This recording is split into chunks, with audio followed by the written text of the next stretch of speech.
Hello everybody, Flamin' Shark back with another video. Today we're jumping into another episode of Danganronpa V3 Killing Harmony. Now it's been a while since I played this. At the time I'm recording this, the first episode has actually come out on the channel, so the series has begun officially. And in the time since I recorded Danganronpa V3 Prologue and Chapter 1, the Prologue is out at the time of recording this, my Chapter 1 episodes haven't dropped yet. I want to actually, can we, this one shouldn't send me straight into the game, I don't believe. Yeah, okay, cool. I just wanted to change the audio there, get it a little softer so it's all balanced the way that, you know, what we're working with. But, yeah, this is going to be really interesting because I expected... I don't know if expect is the right word, but I was under the impression that, this is the last game in the series. Yes, there is the, I believe it's Ultimate Summer Camp. There is that game, which, might check that out. There's other written material. Who knows? Maybe not in the future. But kind of just this is the finale for the series, and then I might eventually, revisit the extra side material that I haven't covered. But this was kind of the last, main entry and the last big thing. Until it wasn't. After I recorded Chapter 1, and I believe before the first episode, the prologue came out, Danganronpa 2x2 was announced. Which, apparently, again, I don't know the specifics. I don't want to see, a second of 2x2 related footage or anything. But what it was explained to me, again, very vague because none of us really know for sure, but 2x2 is going to essentially be an alternate version of Goodbye Despair. And it's and they included a remake or a remaster of DR2 in the game. But 2x2 exists because it's a brand new game that's using the DR2 characters to tell an alternate version of DR2, which I have so many theories about what I think that's going to be. And it's one of those weird things where I have a lot of theories, but obviously the events of Danganronpa V3 could alter my theories. They might not affect them at all, or they might, right? Because Danganronpa is the type of story where I feel like everything is really silly, and there's a lot there. And this has kind of been a thing ever since 2x2 was announced. It's been in the back of my mind, oh my god, I'm gonna have to do this again. Probably the best Danganronpa game. I know it's pretty much, from my understanding, the most beloved. So far, it's my favorite DR game because I think it's just, overall, it's better than 1. And I think UDG is a great story, but again, it lacks as a game. DR2 was so much more enjoyable as an actual gaming experience, and it being more of a pure visual novel than UDG also helped it in that regard, right? UDG's biggest fault is that it actually tries to be a video game, and I don't think it does a great job of that. Storytelling's awesome. DR2 kind of has the mix of everything. Gameplay-wise, it was smoother than DR1. The story was incredible. It's my favorite cast. It kind of just had everything going for it. It's probably my favorite entry of Danganronpa. Like I said, I love the story of UDG, but really I think it comes down to me, because I love the Danganronpa Zero novel. I think pure storytelling-wise, it might be the best entry, but I think DR2 probably takes it overall because of just the game aspects of DR2 combined with the storytelling and the characters and all that. So it's probably my favorite entry so far. Although, I will say, DRV3 is off to the best start probably of any entry in Danganronpa. Chapter 1 was unbelievable. It's certainly my favorite Chapter 1 of a Danganronpa game. And I'm very excited to dive deeper into it, but I feel like I wanted to just take a few seconds to kind of just briefly go over the fact that 2x2 exists. Obviously, I'm going to do a Danganronpa 2x2 Let's Play if there was any doubt. And honestly, it's kind of thrown my plans in the garbage. As far as future LP related stuff, I have no idea what I'm doing now. I kind of want to start, obviously it'll take me forever to get through 2x2 because it'll be a long game. But I kind of want to start 2x2 when it comes out. So, obviously I have to get through V3 before that. But that's kind of my plan. And I know that it's going to throw all my plans into chaos. for anyone who's actually interested in the other Let's Play stuff I'm going to do, which, like I said, I don't want to say all of the stuff, but the Science Adventure series, the Ace Attorney games I haven't played, I still have to play Heaven's Feel for my Fate potatoes one day. It's all messed up, but what I will say is Danganronpa, it's the OG, it's the series that I took this leap into playing these types of games with Danganronpa, so it's only fitting that I'm gonna get to 2x2 probably day 1/2. Like, I plan to play 2x2 when it comes out. And obviously that involves getting through V3 first, but even if that means a short break between V3 and 2, and 2x2, I plan to do that. And I just wanted to clarify that at the beginning of this video, that I am obviously going to play 2x2. I feel like that goes without saying, but I actually plan to play 2x2 when it comes out. I think it's cool. It'll be the first game where I truly have the opportunity to do that. And might be one of the rare times I do that, because really, I think the only scenario where I would consider that would be a scenario where it's a sequel of a series that I've caught up to, which hopefully will be the case with Danganronpa, assuming V3, which again, probably the longest game from my understanding, assuming I get through it, but I'm sure I will. I definitely will finish V3. I guess it's a little more about actually finishing uploading V3. But we'll cross that bridge when we get there. We obviously have a long way to go with this. I'm obviously a few episodes ahead, and I will be recording Chapter 2 over the next week or so, similarly to how I recorded Chapter 1 in a session.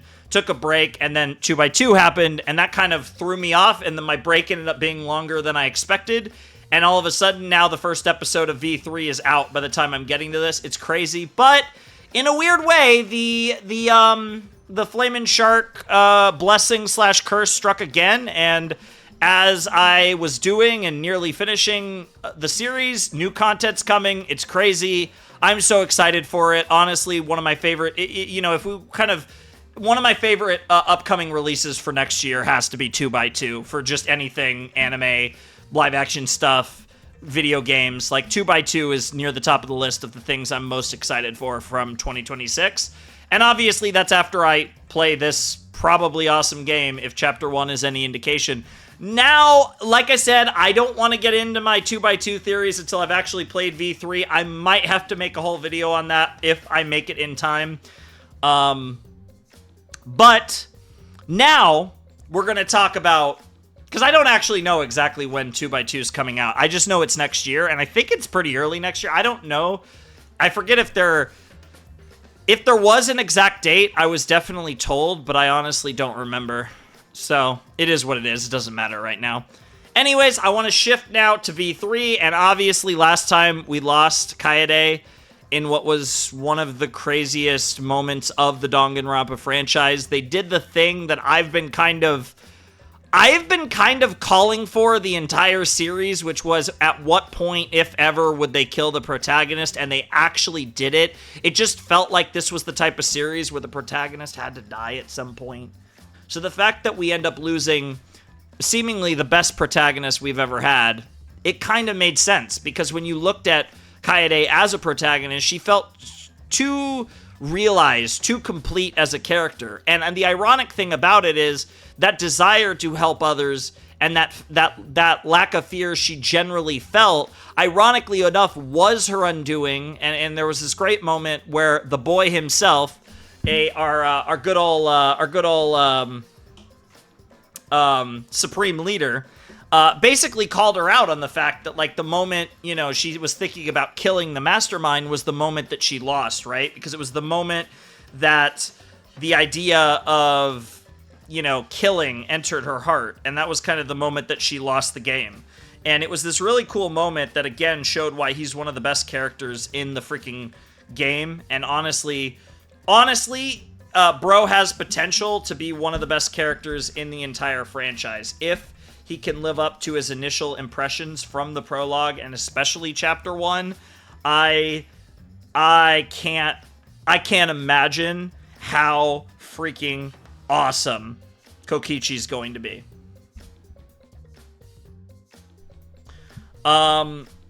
So all that aside, we've now transitioned to we've transitioned over to our new main character, Shuichi, and I'm very curious to see how that plays out, because now we have something a bit more along the lines of a traditional Danganronpa protagonist. Obviously, he's the ultimate detective, which is interesting. We are directly just playing as the detective in this game, which is really cool. And it does feel like we're going to get into the whole situation of, you know, his doubts, but also fighting forward to the future for Kaede and all that. And that was kind of the thing. Usually at the end of a chapter in a Danganronpa, mainline Danganronpa game, you get like a tease of the overall, the more overarching mysteries of the story, but they really dedicated that end portion of chapter 1 to the final farewell between Shuichi and Kaede, which was absolutely beautiful. And yeah, it's funny. When I got the thumbnail right, and I had the thumbnail for all the episodes, with the number is pink, you'll notice the number is now blue, which so I like pre-make like a million, was like, yeah, for however many episodes I need. So I had to go back and change the outline on the number because I thought, oh, that's really cute. I could change it to blue because we're playing as Shuichi now. So they better not do this again. Even though it only takes a few minutes, it is annoying to just do it again for each number. Not that I actually care, but I thought you guys might find that cute. Yeah, I don't really have anything else left to say. I'm very excited for this, but I do feel like this kind of feels like a secondary chapter 1 that I'm expecting to be worse than the actual chapter 1. Not that I think chapter 2 will be bad. I think this game's off to a tremendous start, but I also think that chapter 1 was one of the best chapters we've ever seen. Like, the way everything was presented was so cool, and I feel like it's going to be really hard to top that. Plus, Saihara is not as cool as Kaede. Now, he could develop and grow into a protagonist worthy of the name, and I already like him more than Makoto, but I don't like him more than Komaru or Hajime or Ryoko or Yasuke. So, like, you know, he has a long way to go, even though I don't dislike him. But I didn't fall in love with him the way I fell in love with Kaede almost immediately. So I'm very excited to see more of Shuichi, to play in his perspective, to see what that looks like. And yeah, beyond that, I'm kind of just excited. I'm excited for some Kibo and Zetsubo to consume my soul, not to be confused with Kibo. Of course, I don't even think I ever talked about the fact that bro's name is Kibo, and that's really stupid. But no, seriously, I'm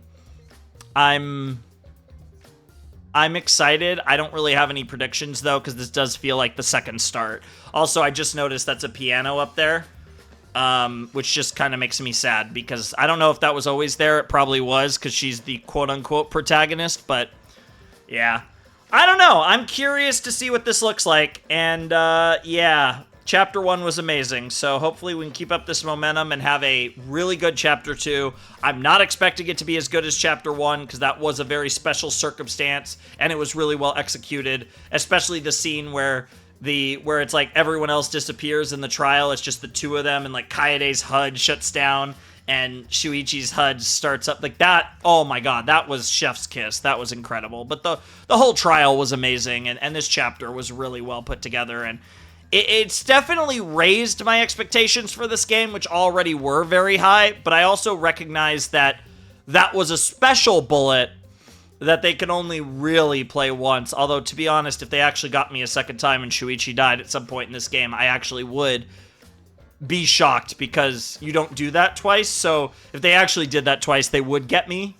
I guess third time's the charm. You couldn't get me a third time, but I don't know. I'm very curious to see where they go, and I fully expect Shuichi to go the rest of the way, because he is more of a traditional Danganronpa protagonist from what we've established up to this point. But anyways, we finished Chapter 1. Now we begin Chapter 2 of Danganronpa V3, Killing Harmony.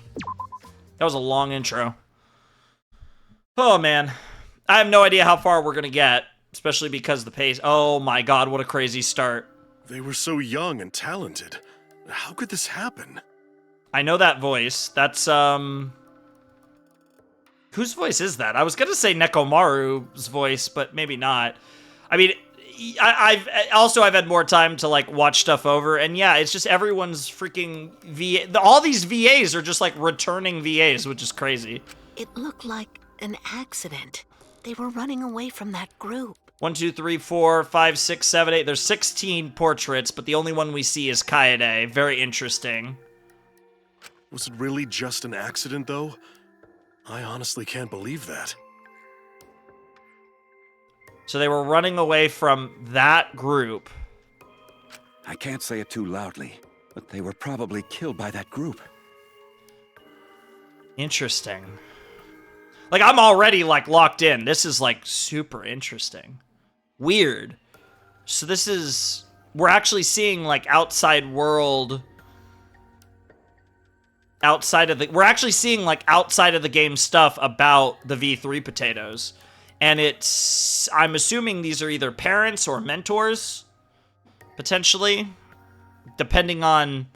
You know, the specifics of the ultimate hunt, how real their ultimates are, because there are implications that, based on the prologue, we could definitely assume that I almost kind of feel like what they're doing is like a modified version of the Ikaru Kamakura project, where instead of trying to implant every talent into someone, they just tried to implant one talent that they maybe already had, and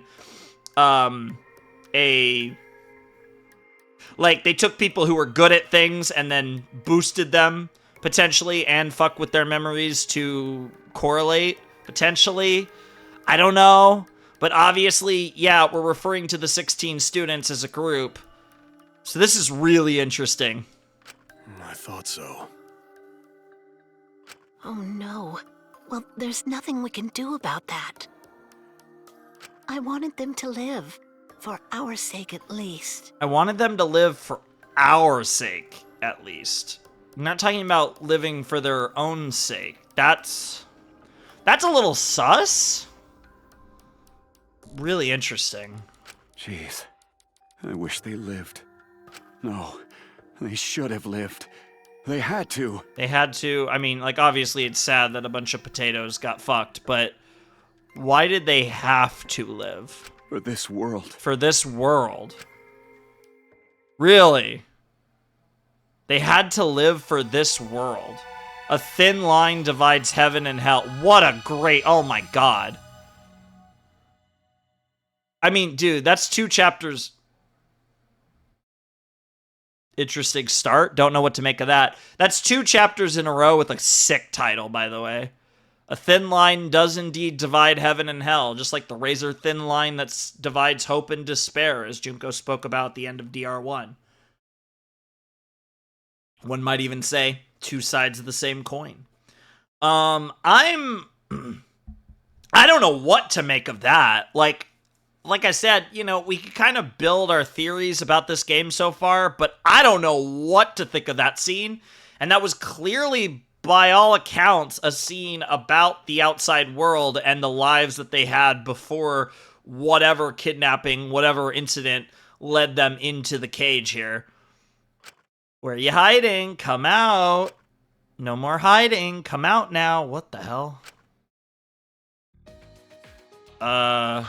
Hey! Oh. I'm assuming this is a perspective. This is a Gonta perspective with no, like, having nothing to do with Shuichi. I just figured we'd transition to Shuichi there, but I wonder if we're actually going to get little updates on everyone that's left.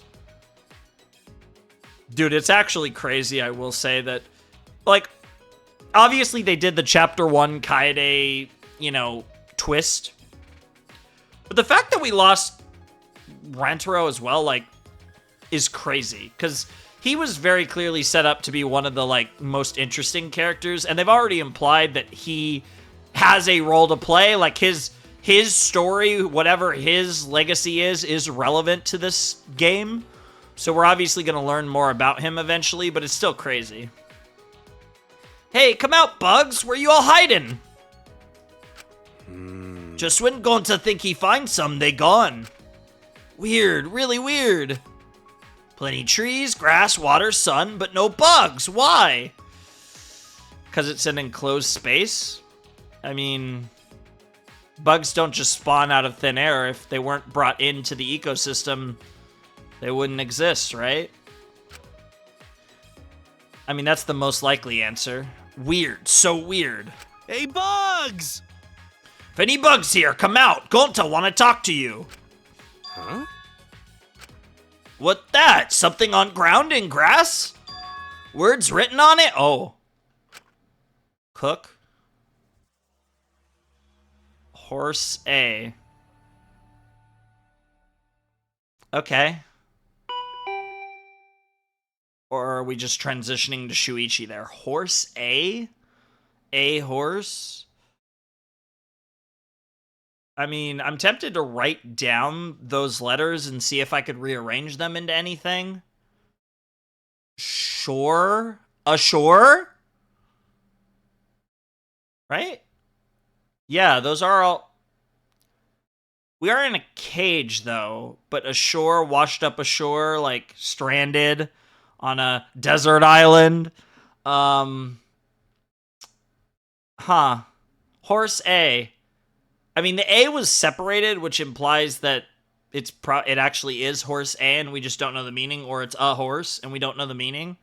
But it is interesting, because like I said, I was like, could we rearrange those letters? And ashore does form from those letters. But the fact that the A was separated makes me think that's less likely. If it was horsey, like with like literally SEAC, then I'd feel a lot more confident about potentially those. But it also looked like it was scrawled with like marker potentially. It feels like it's something that, I mean, yeah, it could have been there a while, but it feels like the type of thing that one of the students wrote. Jesus Christ. I assume this is Shuichi. Yeah. Good God. Well, was he... Good God. Who is it? Wait, I'm coming. With the doorbell hurrying me along, I went to open the door. So who's desperate to see you? Probably make sure that you're okay. Make sure you man up, potentially, if it's Kaito. And either way, I mean, if it's not Kaito, this is kind of a wellness check, because I think everyone recognizes what Shuichi and Kaede had.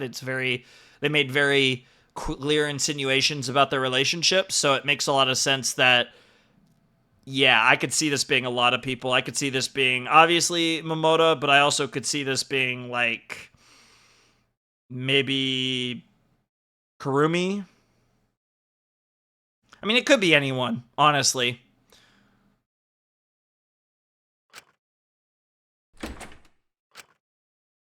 Yeah, it is Kaito. Hey! I mean, this was the most likely candidate just because it's directly playing off of the end of Chapter 1. Hey, what are you doing? It's already morning. Huh? Kaito?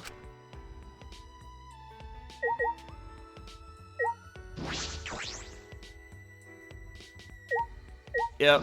Look at the MonoKubs. Oh, that's cool. Hello? Oh, I guess you're just allowed to get another look at it then when you do that. 1, 2, 3, 4, 5, 6, 7? It could be 6 or 7 because there is enough room to see. Interesting. I wonder how many chapters there are. I mean, I'm not going to just assume there's 6 chapters. There probably is going to be 6 because we've never done anything else in a mainline Danganronpa game, but could be another reason why this game's potentially longer if we're going to have 7. I mean, there's certainly, especially if we're not doing like multi-kills and, you know, we might have a really thin final group where it's only maybe a couple people. I mean, it's possible that you could definitely do 7 chapters in a Danganronpa game.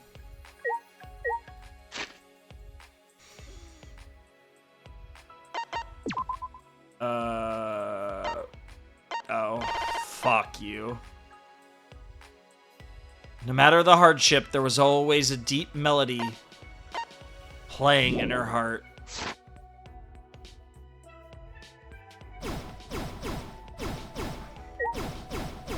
There we go. Gotta get our coins, bro. Like, we gotta become coin fiends. Gotta be more aggressive in acquiring the monies. Do you need something? Come on, man. Well, yeah, food. Jeez. I was gonna eat breakfast with everyone in the dining hall, but you weren't there. Dude, he's such a good guy. Kaito's probably not gonna make it super far, but I do like the astronaut aesthetic. I feel like it's a persona that I feel like in Japanese fiction that usually the characters are pretty over the top, and Kaito's a bit over the top.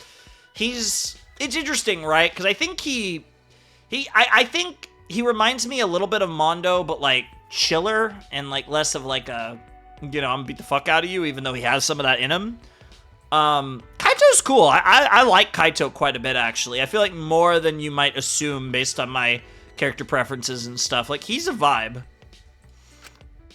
That's why I came to get you. Huh? But I don't recall making any plans. I mean... You should be at the dining hall anyway. I mean, where else are you gonna eat breakfast? Bro was gonna skip it. I don't usually eat breakfast, so... Huh? Are you serious? If you don't have breakfast, then what do you eat in the morning? Huh? Bro's like, I don't eat a lot. To be fair, I respect that. I'm definitely like I mean, part of it has to do with my sleep schedule changes a lot depending on what I have going on in my life. If I'm not busy and all I'm my productivity is mostly recording videos and stuff, usually my sleep schedule is abhorrent. When I actually have real life stuff, then I actually get on like regular sleep schedules. But generally speaking, I don't eat breakfast. But sometimes, like if I'm waking up at like 2 in the morning, then yeah, like I'll eat something at like 6 or 7 or 8 or whatever. But I don't usually eat for a while after I get up. All right. Whatever. Let's get going. The others are waiting. Wait, I'm not ready. Let me get my... Actually, never mind. I don't need that anymore. Okay. Oh, the hat? Oh, is it gonna be the hat? Ah. Okay, let's go. Oh, right. I was gonna tell you. My bad. I'm sorry about yesterday, for slugging you like that. Huh? It's okay. I see. Let's go. Yeah, I like that. That was a really, like, chill conversation. Like, again, like, in different ways, but both Kaito and Shuichi do have manly qualities. Obviously in very different ways, because, like, Shuichi's, like, a more tender soul. But when I say manly, right, like, because, like I said, I'm not someone that focuses much on, like, traditional idealization of masculinity and femininity, but, like, to me, manly is, like, doing the right thing, right? Like, that's kind of, and, like, being a bro, right? And so, like, because I'm not usually actually talking about, like, it in the sense of, oh, rawr, kind of thing, right? But then again, I mean, that's coming from me, right? So, like, I'm, like, super, like, fluid like water, I guess, in a lot of ways in my life, and that includes a lot of my views on that kind of stuff. But anyways, let's go to the dining hall, see what we got going on. See if we run into anyone in the process. Just more Kaito. Okay, I guess. Yeah. We'll do this manually though. We can actually walk around a little. See if there's anyone worth talking to. They're still working. We should have probably new areas finished, potentially. Oh, you could see casino. Welcome, enjoy the game, interesting, and Hotel Kumasutra. That's an interesting implication. Anyone hanging out here? Come on, man. No, they're gonna push us. They're gonna push us towards the dining hall. Fair enough.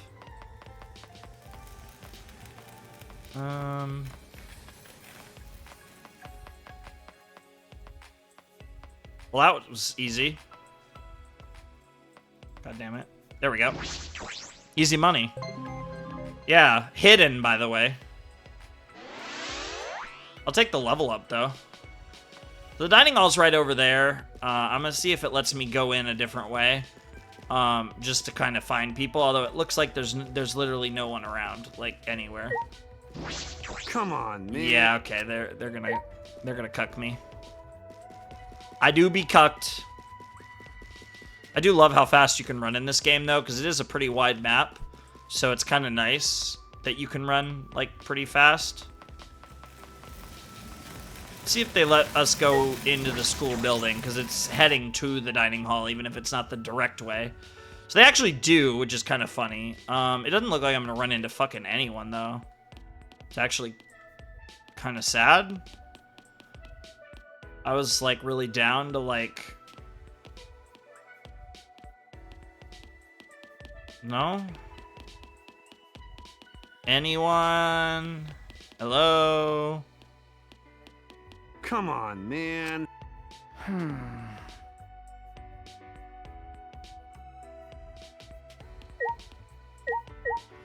Alright, it looks like if I go into any room, I'm just gonna get, Oh, that's like, I didn't even realize that L1 also helps me run. That's kind of fun.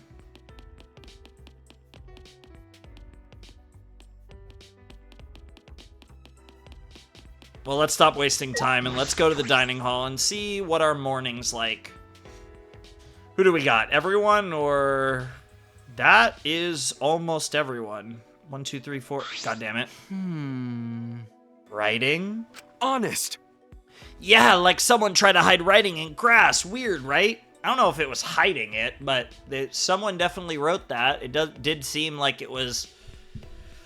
Unless it predates our time here, you would assume it was by one of the students. It would be a little weird if that was Monokuma or one of the MonoKids. Atua says it's just graffiti. Now we don't have to worry about it anymore. Jeez. Atua? That's even more suspicious. My. Oh, are you saying Atua is suspicious? How sad. Cut it out. That's none of your business. Jeez. What's up with you guys? You still talking about that graffiti? Yes, they very clearly are. You know... Whatever, I brought Shuichi, so let's start breakfast already. I quickly realized that everyone was staring at me. Did they actually all wait for me? That's actually really sweet. I mean, maybe slightly annoyed, but still, I wonder if they all knew that we had a thing, Kaede and us, and given the way the last class trial went, yeah, it's a little awkward. Yeah? We got an ah and we got an yeah. As I expected, they were looking at me with surprise on their faces. Oh, he didn't wear the hat. Right, yeah. That's like 95% sure that's what this is. Yep, there it is. Good morning. There it is. Good morning. Oh, Shuichi. He's got the goddamn ahoge. Bro, they were literally hiding the ahoge. That's crazy. Bro, I mean, to be fair, Kaede had it too, but that's actually really funny. You finally got rid of that emo hat! Is this cause Kaede died or whatever? Damn. I mean, Kokichi is an ass, but he's, like, actually right on the money with, like, that entire sentence, or 2 sentences, I suppose. Because, yeah, like, he did, you know, his reasons for the hat were, you know, certainly a little emo, and then, yeah, Kaede's inspired him. Quiet, you male! Learn some manners, why don't you? I don't know why I love Tenko, but I do. I feel like definitely a character you either love or hate, but I already love her. Oh, huh. You're not wearing your hat. I didn't even notice. And you could stand to learn some manners too, you insensitive jerk! Damn, is Tenko, like, actually kind of into us? I guess I mean, to be fair, out of this group, like, unironically, like, I'm not even saying this to meme, but, I mean, if we're just talking, like, appearance-wise, like, Shuichi's got a little feminine. Like, he's kind of pretty, I'm not gonna lie. No, I just felt like it was getting in the way is all. Interesting. Getting in the way, huh? You don't have to stare. I just took off my hat. It's not a big deal. Dude, you know what? I'm gonna double down on what I just said. It actually does make a difference. Like, ironically, as someone who wears hats all the time myself, bro is really pretty, actually, especially when he blushes. Like, goddamn, bro is correct. Yeah, bro Bro is cute. It's actually really cute. You are right. My apologies. I like it. I think you look more handsome with your hat off. I mean, sure, we could use that terminology. That's honestly, genuinely, I would use pretty. But yeah, we're in the same ballpark, Angie. Thank you. Great, he took the compliment nice there, too. Yeah, how nice for you. Unlike plain Jane over here, who turns invisible as soon as her glasses come off. I am plain, but it's the other way around. Taking off my glasses reveals my true form. Okay, Clark. Didn't you know those who see my true form pay a terrible price? I'm making some weird reference, like I always am. I love her, though. Listen up.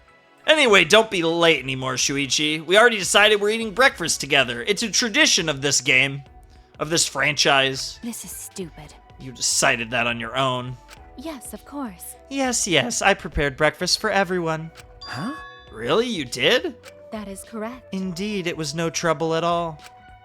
I have prepared an Italian omelet, buttermilk pancakes, smoked salmon galette? I don't actually know what that is. I mean, I know what smoked salmon is, but I don't know what galette? It could be just galette, or even Gillette, but I think it's galette. Buttermilk pancakes. Yeah, I'm not a huge pancake person, but does sound good. And I actually don't know what an Italian omelet consists of, but given the fact that I love omelets and I love most things in Italian cuisine, I'm sure it's delicious. And for those who prefer Japanese cuisine, I have prepared rice balls and miso soup. Give me the Italian omelet, the miso soup. Fuck, I love, dude, any type of miso soup. Absolutely yes on the miso. Absolutely yes on the Italian omelet. I would definitely try whatever the smoked salmon thing is, because I like salmon, even though I'm not a big smoked salmon person, but I do like salmon a lot. Yeah, I'll have some pancakes, I guess. Why not? I mean, even the rice balls are fine, but rice balls are just boring, in my opinion. Regardless of what's in them.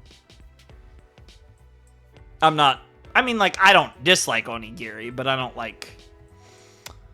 As, like, a snack that you're getting at a 7-Eleven, I get it. But as, like, something you actually make at home, I've never really... That's not...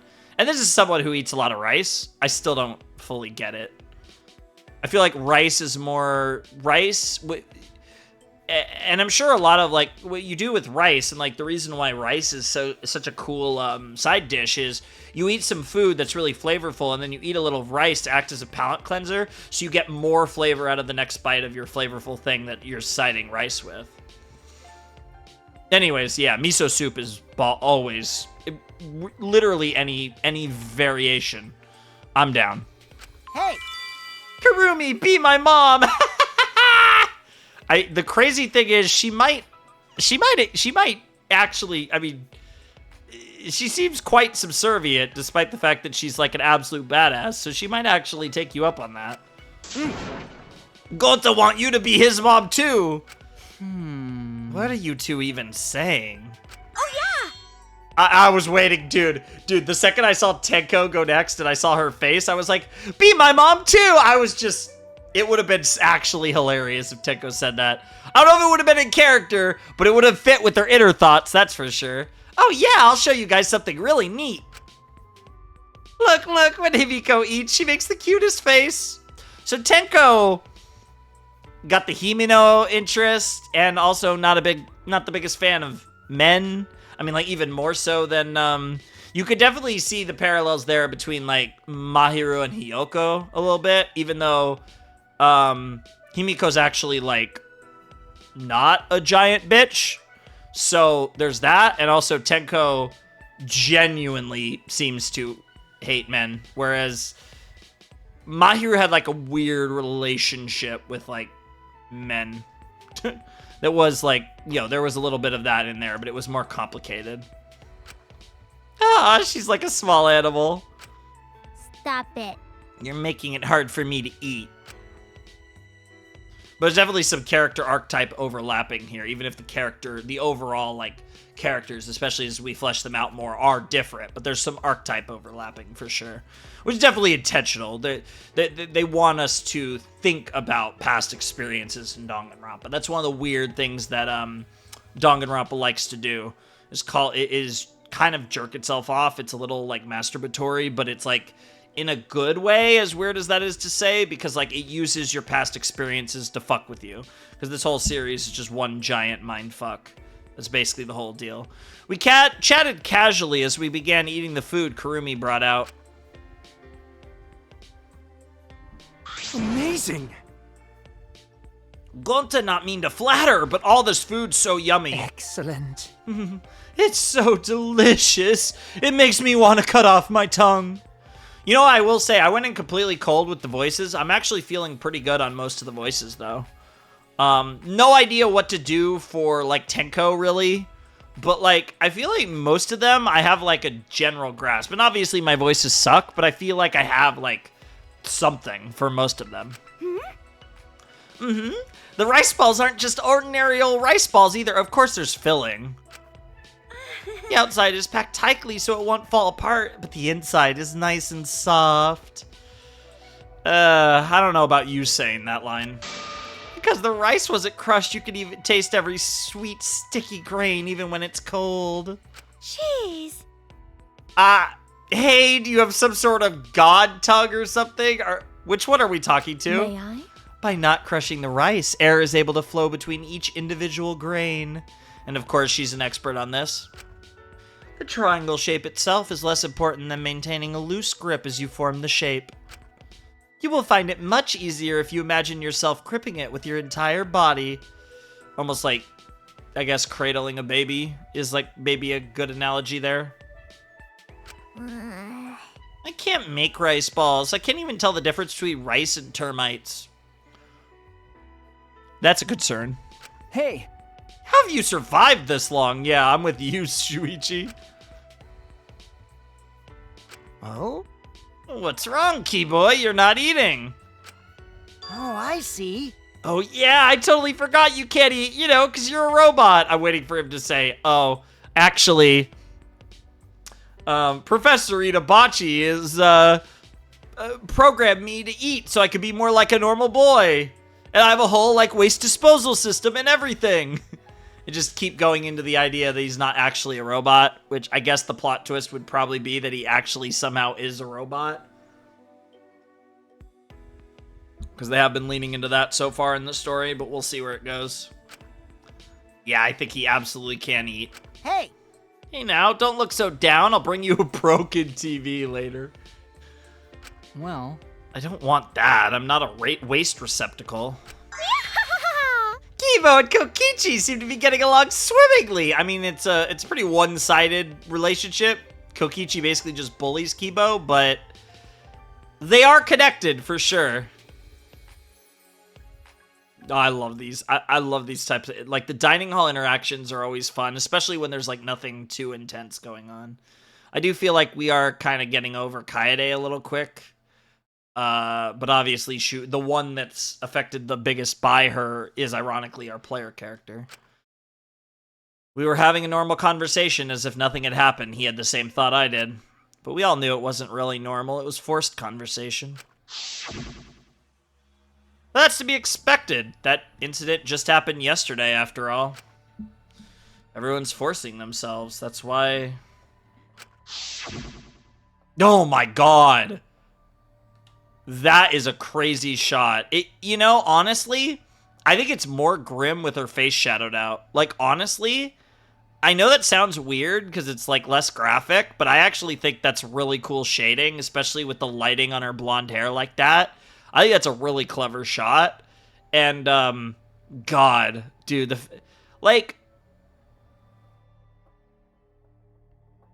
yeah, there's something about hanging, and maybe it's the connotation of suicide that's kind of implied, that often comes about with it, because it's usually, I mean, ironically, it is an execution method, but, you know, I feel like in modern times, it's back in the day, it was kind of associated with suicide, or with execution. But I feel like in modern times, it's associated with suicide, and that's like something that is something that is really emotional for me, and it always hits hard when a story gets into that stuff.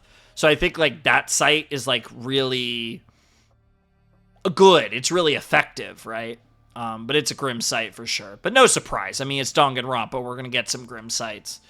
This kind of forced normalcy is just making us remember what happened. And it's tough, right? Because you do have to keep moving forward, but that doesn't mean you can or even should forget what's happened either. And the fact that Kaede and Renta are dead is a reality you do have to face every day. What's the matter, Shuichi? If you're not going to eat this, I'll just help myself. Sorry. Hey, I was going to eat that. Yeah, especially your soup. Like, at least get some soup in you. That'd be good for you. Get some broth, Like, at least get the miso. You should probably actually eat something else, too. At least. I pushed those unnecessary thoughts out of my head and shoveled food in my mouth. By the way...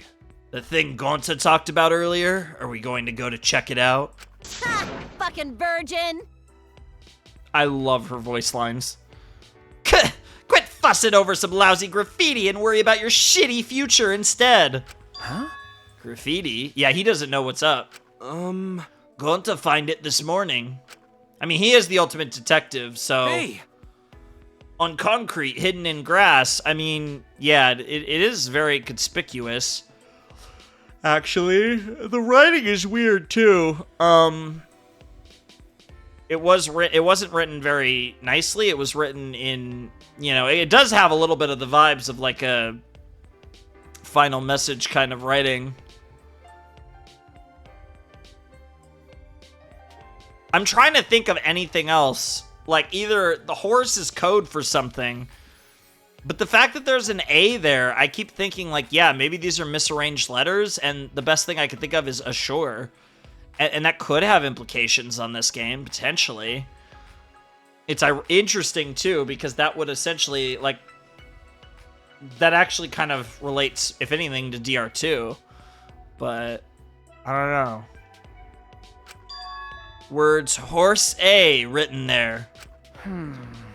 What do you think it means? Well, its meaning is entirely shrouded in mystery. I mean, if anyone's gonna figure it out, it's gonna be us, Shuichi. Not even the ultimate anthropologist knows. I thought it was some anthropology thing. Yo! Well, how about it, Shuichi? Let's hear the ultimate detective's opinion. I mean... Huh? Yeah, he hasn't even actually, like, physically seen it. I don't know. I don't know either. But... Gonta, I'm surprised you were able to find that graffiti hidden in the grass. Feeling divine? Do you channel the divine too? I'm so curious, like, unironically, where they're gonna go with Angie's character and, like, this Atua thing. And how far they're gonna go with it. And there's already been some, like, implications. Like, she's a character that absolutely could end up being a killer. And genuinely do it. With a smile on her face, fully believing that in her religion and that it was what she had to do because it's what Atua demanded, right? And maybe I also think that could potentially be manipulated by another character to drive her to kill. I don't know if we have that type of character in this group, but, that's a very, like, Nagito type manipulator. I guess Kokichi would be the one. But I also just feel like Kokichi's not going to do anything and just survive the whole game. Like, he's not going to be a victim or a killer, and he's going to be involved in the end game. He's either going to be, like, actually the mastermind, and that's the joke, is that the guy that's basically calling himself that, Ultimate Supreme Leader, is actually going to be the mastermind. Bro even has black and white colors and everything. That's totally possible. Or... he's going, and we, like, beat him at the end, or it could be a deal where he survives till, late game, and he is, like, a big character that either, survives all the way or dies. He could have the Byakuya arc, where, by the end he's actually helping us, because he does have traits of that. Like, he's not as evil.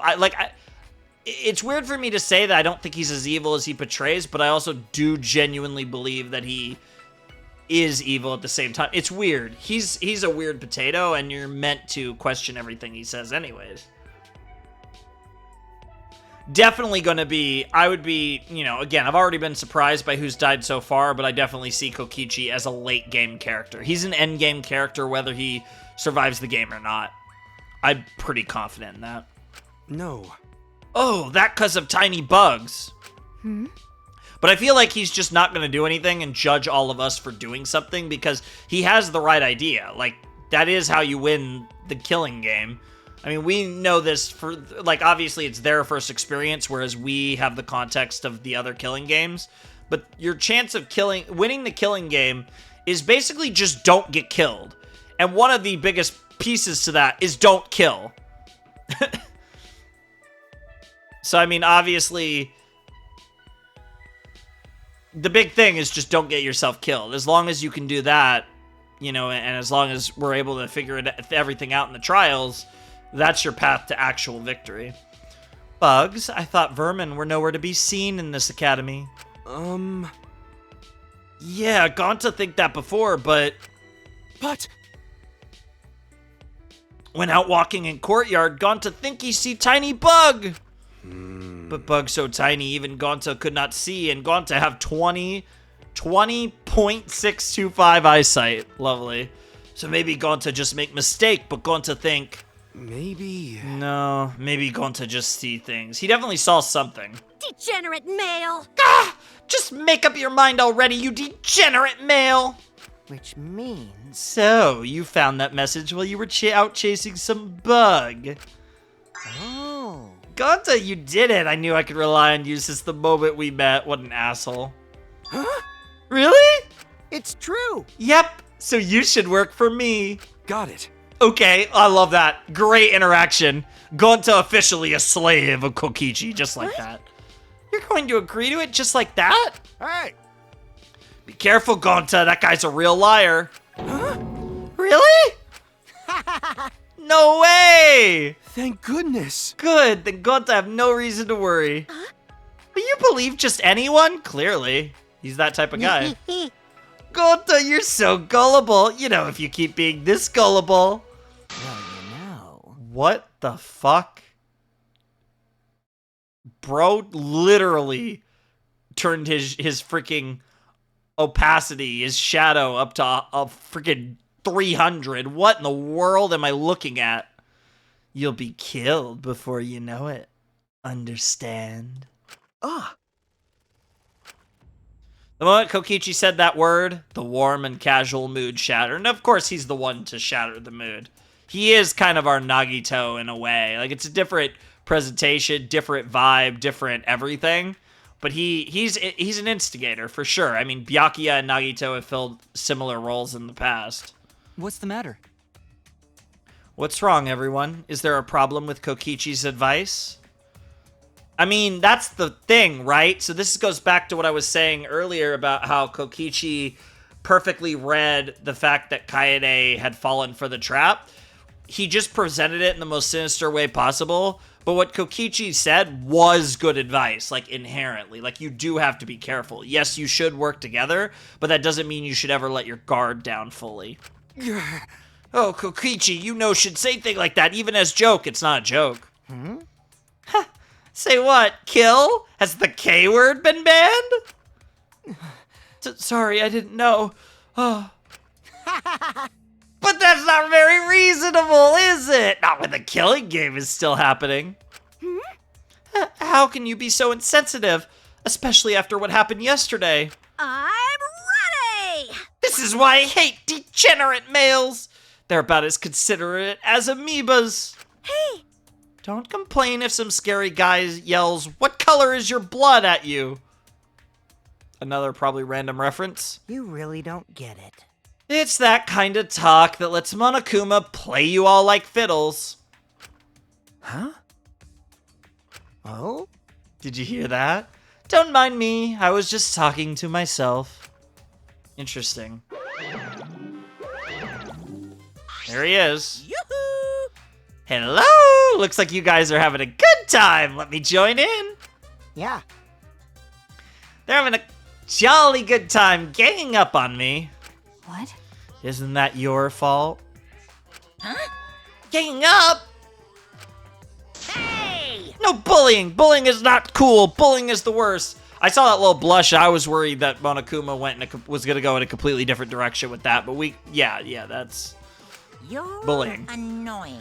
Personally, I think bullying is because of lousy parenting. It certainly can be a big factor. I think there are plenty of examples of people who have good parents and good parenting that still end up as bad people. But I definitely think it's a factor. It's not the parents' fault. They should do a better job raising their kids.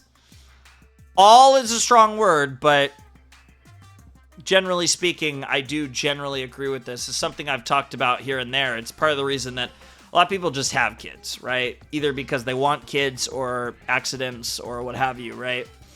I think it's one of the biggest responsibilities that you can ever have, that you could ever put on yourself in your life. And it's the responsibility that I think more people have to look at like very analytically and be like, can I handle being a parent, right? Because like for all the qualities that I have, that I do think I have a lot of qualities that would generally like be good for that. I personally do not think that I would be a good parent, right? And there's other reasons why I don't really want to have kids. And if I was to have kids, I'd want to adopt kids, right? So like we get into all those nuances, but generally speaking, I don't think I would be a good parent. Like, would I be a bad parent? I don't think I'd be bad either, but I don't think I'd be the level of parent that I'd want to be, to where I would feel okay about accepting the responsibility of caring for a kid. You know what I'm saying? A little bit of a side tangent, but that's just a little waxing philosophical, I guess, in a way. Because I think that's something that people just dive into, either because they're fooling around and an accident happens, or, you know, they just are like, yeah, let's have a baby, even though you haven't really, like, thought to the hardest. I don't know. That's just a pet peeve of mine, is I think way too many people have kids without thoroughly thinking it out before actually having a kid. And a lot of people, I think, have kids too young as well. More importantly, why are you even here? Yeah? I figured I'd give you guys a prize for surviving the class trial. Huh? A prize? Rise and shine, Ursine! Oh, here come the others. Time to change up the music. I love this. Rise and shine. Rise and shine, Ursine! Why do they sound like that? But also, I love Rise and Shine, Ursine. It's another great banger theme. And I will say, like, soundtrack so far, arguably my least favorite one, but I love Rise and Shine, Ursine. The reward, right? We brought it, yep, so I'll just give it to you then. Yeah, Monodam did take care of, yeah, we're down a blue guy. Huh? My kids seem a little under the weather. Well, even so, they're still freaking adorable. I think. Are you being bullied? Oh, full circle, I guess, to a few minutes ago. Oh my god, dude, is Monodam running the show now? I knew it. I understand. From experience. Interesting. Huh? But from experience? Himiko, you were a victim of bullying in the past? Oh, Tenko is gonna white knight her so hard. That's crazy. Is that why your heart is broken and you can't express real emotions anymore? Damn. That's a bit of a jump. You're the worst of the worst! Gah! Use your magic to turn the human rejects who bullied you into misshapen wretches. Stop it. I don't use my magic for stuff like that. And don't just make up my backstory. Huh? Hold on. The MonoKubs bully each other? Oh, he's about to be so proud. What? No way! The MonoKubs should always get along. My widow cubs. Hey, you kids, play nice together, right? I'm not a lousy parent, am I? That was a great voice clip. Even if you do bully each other real bad, it's not because I'm a bad dad, right? He's contradicting himself. I love it. We are all friends. We are all friends. We all get along always. Oh, yes, we do. Right? See, my children are good kids. They would never bully each other. I mean, to be fair, siblings. It is, like, again, as somebody who never truly had siblings, because I had half siblings that were so much older than me, that, like, I barely ever met some, like, you know, basically, I didn't have, I was basically an only child, right? So, I can't really speak to this, but from my understanding, siblings bullying each other is a tale as old as time. Why, you? The bullying will never stop because of people like you. Okay, Himiko, you could direct some anger at Monokuma as long as it doesn't lead you to a Kaede type decision. That's not necessarily a bad thing. Oh well. Well, I think the threatening vibe we MonoKubs give off is perfect. And that's that. Because we're a team of scary badasses who are gonna drag you down to hell. I mean, that does fit with the chapter title. Such adorable little badasses. Got it? Anyway, we're gonna hand out the rewards you've all been waiting for. Money. Listen up, because we got these here fabulous, nonsensical prizes for yous. And they're all gonna be important. The one looks like it goes to the, I forget what it was even called, but that looks like a thing for the thing in the hallway. I have no idea what the other three are for. I literally don't have the slightest clue. I mean, the other one looks like a wrench or like a faucet thing. I don't know. I don't know what the hell the yellow thing is, and the red thing just looks like a marble, kind of. A dragon gem, an ocarina, an ancient passport, and a hexagonal crank from some zombie game. Okay, so the dragon gem is for the Dragon Ball looking ass dragon. I mean, I've never played Legend of Zelda, but when I think of an ocarina, the only thing that pops in my mind is Ocarina of Time. The ancient passport, that's the thing I was talking about, and a hexagonal crank from some zombie game. Again, obviously these are all references, and Sumugi might cream her panties, but like I said, I've failed you greatly because I am bad with references. These prizes all come in a bundle. So I assume we're going to have to find where they go, and if we do that, we'll unlock new things, maybe new areas or new information or something. Wow, what a bunch of random junk! Bravo! Bravo! I dig it. Yay! I don't get why these are prizes, but aren't they lovely anyway? At the very least, I know what to do with the ancient passport, and I'm pretty sure I know what to do with the dragon gem. It's the crank and the ocarina that I have no idea. Interesting, though. What? The hell are you holding, bro? What's all this crap? Oh, sorry. What's all this crap? What are we supposed to do with this? To tell you the truth, Honestly, I'm not sure. Maybe there's a way to use them without knowing what they're for? Who cares? Just put your best foot forward. It's easier to move forward than backward. How nice. No. Don't get inspired by him, Gonta. Yeah. Anyway, that's the situation, so just do your best however you please. Yeah, we'll figure out where they go.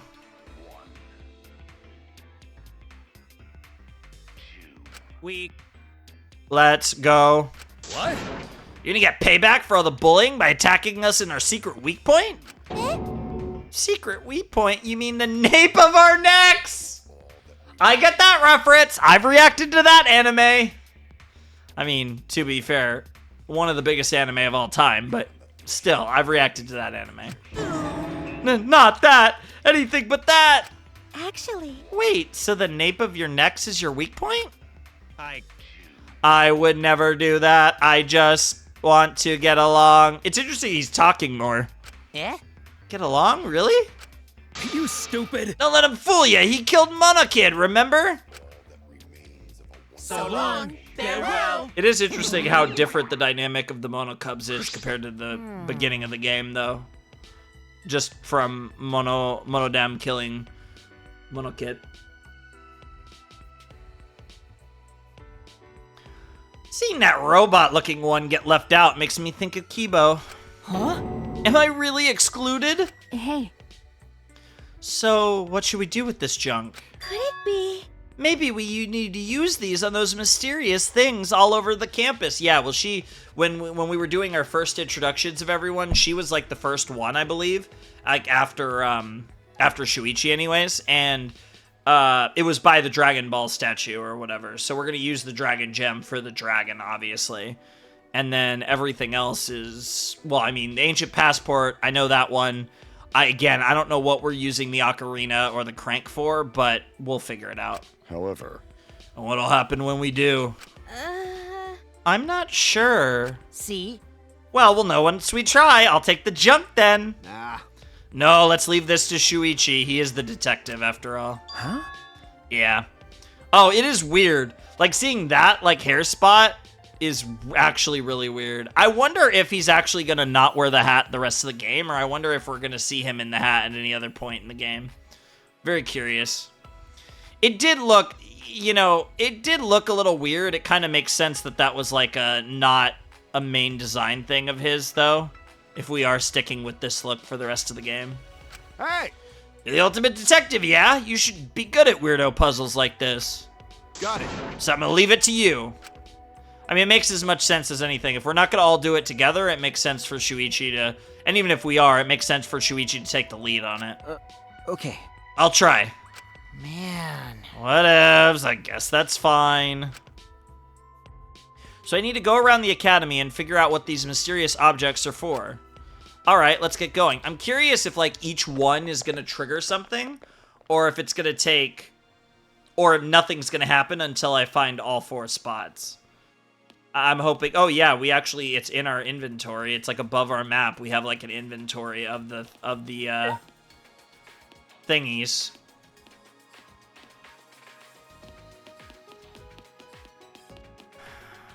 So I know where... Yeah, because it's upstairs is the... Oh, there's a lot of people. Oh, my God. Jesus Christ, like, everybody's over here. What the hell? Okay. Jeez. She finally decided to raise your head. Huh? What? You're... Up till yesterday, you were always walking around staring at your feet, right? Even when you had to look up, you used your hat to block out what you didn't want to see. Can't deny that. However... This world can be too big and bright for eyes that have spent too long staring down. So be careful. Don't let your eyes deceive you. You're right. Thanks. Sorry for the unsolicited advice. It was good advice, though. Ah. I knew you'd come to check this area. The dragon statue seems pretty sketchy. Okay, he had nothing real to say there. Hey! Shuichi, there anything Gonta can do? Please say so. I'm assuming it'll be, what's her name, Sumugi over by the statue. What do you think? Have you recovered from your injury? Huh? Injury? Yes. When Kaito struck you last night. Okay. Yeah, I'm fine. It didn't bruise or anything, see? Then. Good. Should it begin to hurt again, please let me know. Though I cannot perform surgeries, I can make use of the medical supplies in the warehouse. You have medical experience too, Kurumi? I am a maid after all. A true maid must be able to adapt to any situation. Besides, I too intend to fulfill Kaede's request, so I will valiantly perform any task, trivial or otherwise. Kurumi. Sounds like everyone has taken Kaede's final wish to heart. Even if Kaede is no longer with us, Kaede's wish will never vanish. That's the hope. It's interesting with Kurumi. I can't get a good read on her. She kind of feels too good to be true, and they might kill her off, like, early. But at the same time, I do think we could...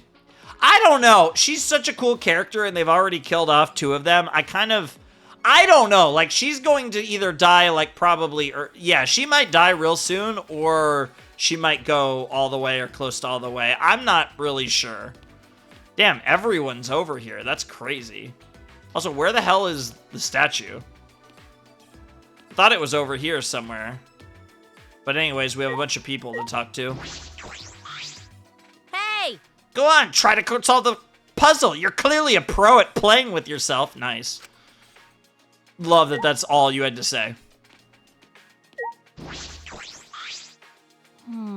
You look better now. I didn't think you'd get over Kaede's death so quickly. No. We don't have time to be standing around. You. How heartless. Guess you two weren't as close as you looked. That's not true. It's because of the wish Kaede gave me that I have to keep moving. I made a promise that I won't give up. See, it's interesting with Maki, right? Because I think, like, I'm starting to get the vibe that she tries to, like, act like a bitch, but in reality, she's a really caring person, and that could lead into why her talent is what it is. I think we're going to see a completely different side of her. She has, I mean, her design, though, like, with the red eyes and everything, like, her design is screaming, like, terrifying. Amen. Oh, Atua, who art in heaven, please allow Rantaro into thy kingdom. Sorry, you were praying? Because Everyone's so sad over Kaede, they've forgotten about Rantaro. I'm sorry, every time I see Rantaro, I'm not gonna lie, my mind immediately jumps to Rintaro because, you know, he's the GOAT. So I just think of fucking Steins Gate. So I'm going to keep praying for him. Huh? No, it's not that we forgot. Yep.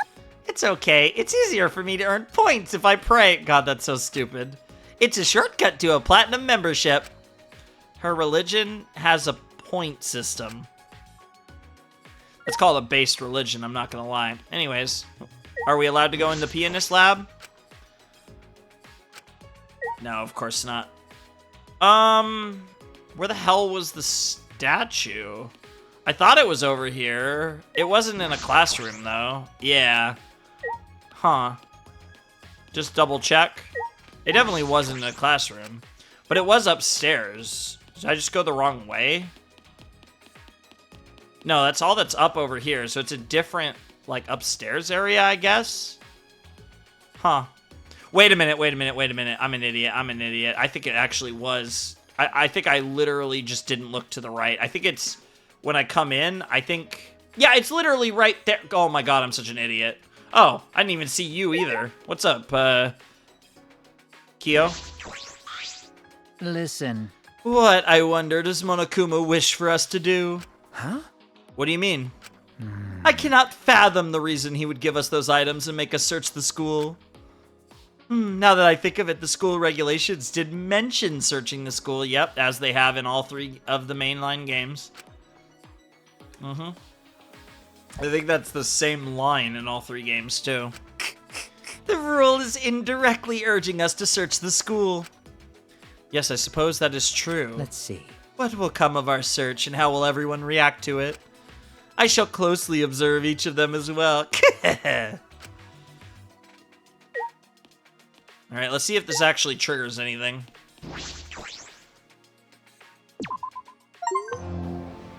One man's trash. Okay. Nice. Wow, it just disintegrated when we put the other eyeball gem in. Ah, part of the wall is gone. Oh. That's so cool. We can get past this wall now. All right then, charge. And he just goes, wait, charge again is dangerous. Okay, so it looks like each one is actually, so these are going to be 4 new areas we've unlocked. And each one is going to be exposed by each of the items. Kurumi, what's wrong? No. Nothing, but I feel stagnant air drifting from this damaged wall. As if no one has stepped foot beyond this point for quite some time. Huh? Nobody's been here for a long time? Exactly how long is a long time? Yeah, I was gonna say. That could mean a lot of different things, although this does look like a... It is dusty. This shit looking like a tomb. This is gonna be another... based on the design, I'm assuming this is Kurumi's ultimate lab. And then there's shit over there, but let's start with this. Kurumi's ultimate lab. All right. It's gotta be Kurumi. Based on the design, I think it's... Yep, ultimate maid lab. What do we got? Oh my god, that's fancy. This room gives off an antique vibe. Yep. It seems as if... These are Victorian. These decorations adorn the British Empire at the peak of Queen Victoria's reign. Then... This must be my research lab. During the Victorian era, employing a maid was considered a status symbol. If I remember correctly... Speaking of the Victorian era, Jack the Ripper was from that time. Why are we bringing up a serial killer? I mean, this is a real, well, you know, it's Jack. I'm not getting into the specifics of Jack the Ripper and how real Jack the Ripper was/wasn't, but there's always a serial killer thing, and it always comes up in chapter 2. God damn it. That is correct. Ever the detective, I see. So this is the ultimate maid's lab. It does seem to be perfectly suited for Kurumi. I'm wondering how long it'll take for us to find our lab. Since we got our lab last time, but again, that was Kaede's lab. Excellent. Victorian, this room is quite tasteful. I don't dislike gothic styles such as who doesn't, bro? Like, it's a bit fancy for me, but like, that doesn't mean it isn't cool as shit. Yeah, me too. I see. This appears to be Kurumi's research lab. Being in here brings a tale to my mind. Korekio closed his eyes and spoke as if in a trance. Yes. Is he about to fucking talk about Jack the Ripper? The era is 19th century England. A gentleman who pledged his loyalty to the queen and a modest but beautiful maid. The story of a love that blooms between the light and darkness of social classes. Hey! That sounds like the plot of a manga for girls. He's not wrong. Is that so? Then are you saying I am like some young love-struck girl? Can't wait for the plot twist where Kyo is in fact a woman. Bro does look pretty. Has the really long hair that I adore, especially on guys, but besides the point. In anime, at least. That would be funny. So that is how I am reflected in your eyes. Fascinating. I have no idea what that's supposed to mean. I mean, it actually was pretty obvious what that meant. I mean... did we already... I don't think so. Yes. In the Victorian era, many servants lived beneath the manors in which they were employed. They were known as the downstairs people, as a stark reminder of their lower station, sure. Yep.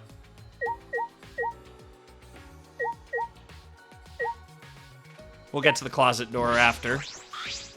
There's a doll at the dining table, perhaps a family dinner. That is. This is my research lab. Then I presume the figures represent those I must serve. Makes sense.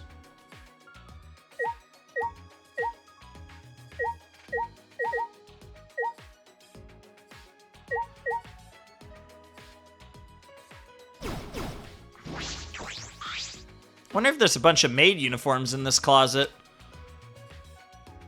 Whoa. Instead, there were a bunch of laundry machines, vacuums, and pressure washers. That is. These appliances will prove most useful when I perform my cleaning. Huh? Cleaning? You mean the school? Kurumi, you don't have to do that. I do not agree. I do not mind. To serve others as a maid's duty. It would make sense to clean, like, maybe people's rooms if they ask for it or whatever, but... Selfless devotion is the principle by which I perform my responsibilities as a maid. I can cast aside my personal feelings for the sake of serving everyone. Very self-sacrificing, maybe to a fault. I suppose that's what makes you the ultimate maid. Most people wouldn't do that. Please let me know if you have a request. Given our situation, I will not take monetary payment. I will grant your wishes. I will do anything you ask and grant all your wishes. And I do mean anything, Shuichi.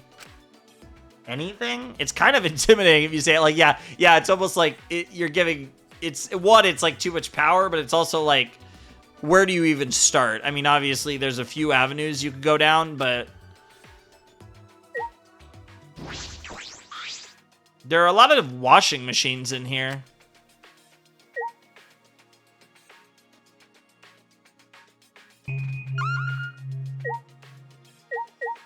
Oh, can we... Yeah, okay. These are some powerful cleaning tools. You get a lot of cleaning done with these. I think so. I don't think we have anything else to do in here other than, actually, we do have one more thing to do.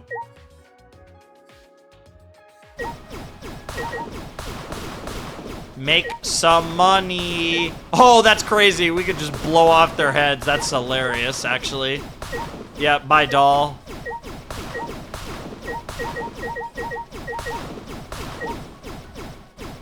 Yeah, because we could blow apart basically anything that you can't click. You can own. Nice. Oh, I was wondering if we could do that too. Yeah, no. This is a really stupid mechanic, but it is fun. I'm not gonna pretend like I definitely get why they put this in the game, as ridiculous as it is. All right, so that was one room. We unlocked a whole lot of other stuff too, which is crazy. I wonder if the other two are gonna be things where it's like we go in the unlocked areas and then we've like unlocked even more stuff. That would be kind of cool. So this is just like a, yeah, okay, this is a whole lot. Nothing. There's nothing. Okay, this is just a, sure. Another lab. Butterflies. Oh, it's gonna be Gonta's lab, it looks like. Interesting, and then we can go upstairs again. And then there's a giant fucking chest. Well, this is suspicious as fuck. The hell is this gonna be? What is this, a treasure chest? Yaha! We found a treasure chest. Why don't you open it, Shuichi? Huh? Really? I should open it? This does seem like this is such a mimic if I've ever seen it, but Yep. I believe the treasure chest is saying you should open it, Shuichi, but also I'm actually have no idea what to expect. I'm getting the sense that she thinks it's dangerous and wants me to open it. Yeah. I mean, very obviously feels dangerous, but there's no, I feel like there's no reason whatsoever for it to actually be a trap. Based on just like everything, again, about Danganronpa. All right, fine. With sweaty palms, I cautionally opened the chest and... Huh? The fuck is that? What is this, a flashlight? No, it can't just be a flashlight. Why does this look like a fucking portal gun flashlight? Yoo-hoo! Maybe try turning it on? What the ibs? Or it's gonna be a fucking laser beam.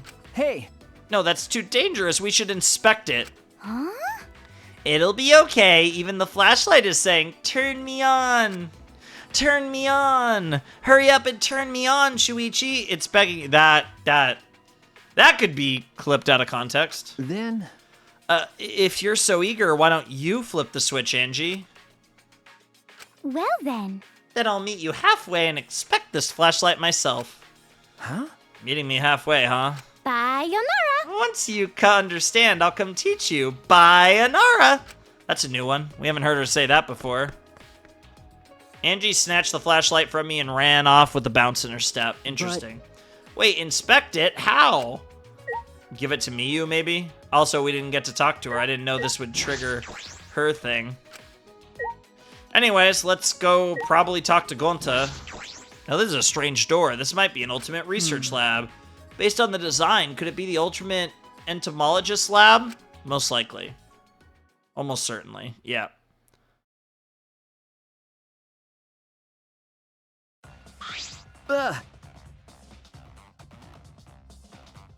Whoa, look at all those bugs.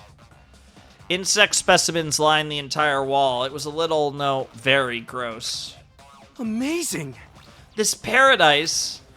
I suppose I should keep my opinion to myself for now. Yeah. Bro really likes it when you like bugs and is not a big fan when you don't like bugs.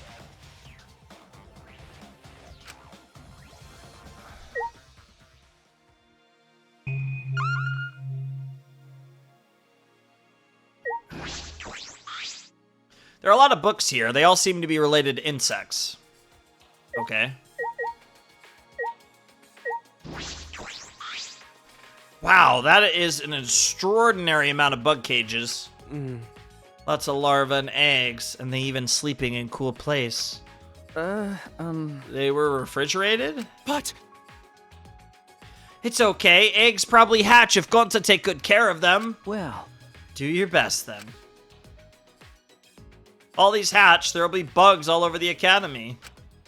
Releasing all these bugs in a new world? It's like that Bible story. Noah's Ark. Interesting. If I remember correctly, the world was... I don't like that we're bringing up Noah's Ark. I do not like that we're bringing up Noah's Ark. If I remember correctly, the world was destroyed by a great flood and humans and animals began... Perhaps that's a little too dramatic.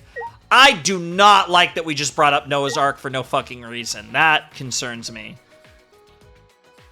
Not about this chapter, but about the whole game. There are a ton of insect specimens on display. Wow, pretty! Bugs shine brighter than sparkly rocks! Got to understand, person who made these samples must love bugs. Each sample made with love and care. Putting love and care into bugs? Well, I suppose everyone's different. It's not that weird. I mean, like, personally, I'm not super, like, interested in bugs. Like, I'm not really super interested into most, like, creature. Like, I think animals are super cool, but not to the point where I'd, like, you know, like, study them for, like, a career or something, if you know what I mean. Like, but I do think, well,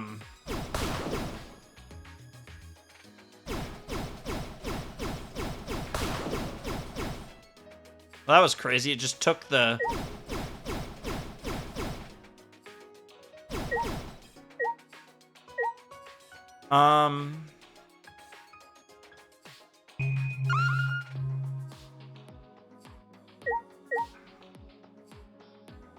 Okay, it looks like we're just gonna talk to Gonta now. Amazing! Gonta wonder how many bugs there are! Gonta's so excited he get his own special room. Who make this room anyway? Gonta need to say thank you. Huh? I suppose it was Monokuma and the MonoKubs. Huh? What? No way, Monokuma? But no person who likes bugs can be bad person. Gonta sad. Yeah, I think that's a fair reaction. So, interesting though, we have another level here. We're going to be able to go up to the 3rd floor and see what comes of that now. So we've explored all the new areas we unlocked that were on this floor, but we have found ourselves another floor out of it. Stairs. It looks like I can go to the 3rd floor from here. They're a little scary, but I'll try it. Let's see what we got. This is a very... Well, I was going to say this is a very different aesthetic, but maybe not. Oh, this is going to be Ryoma's.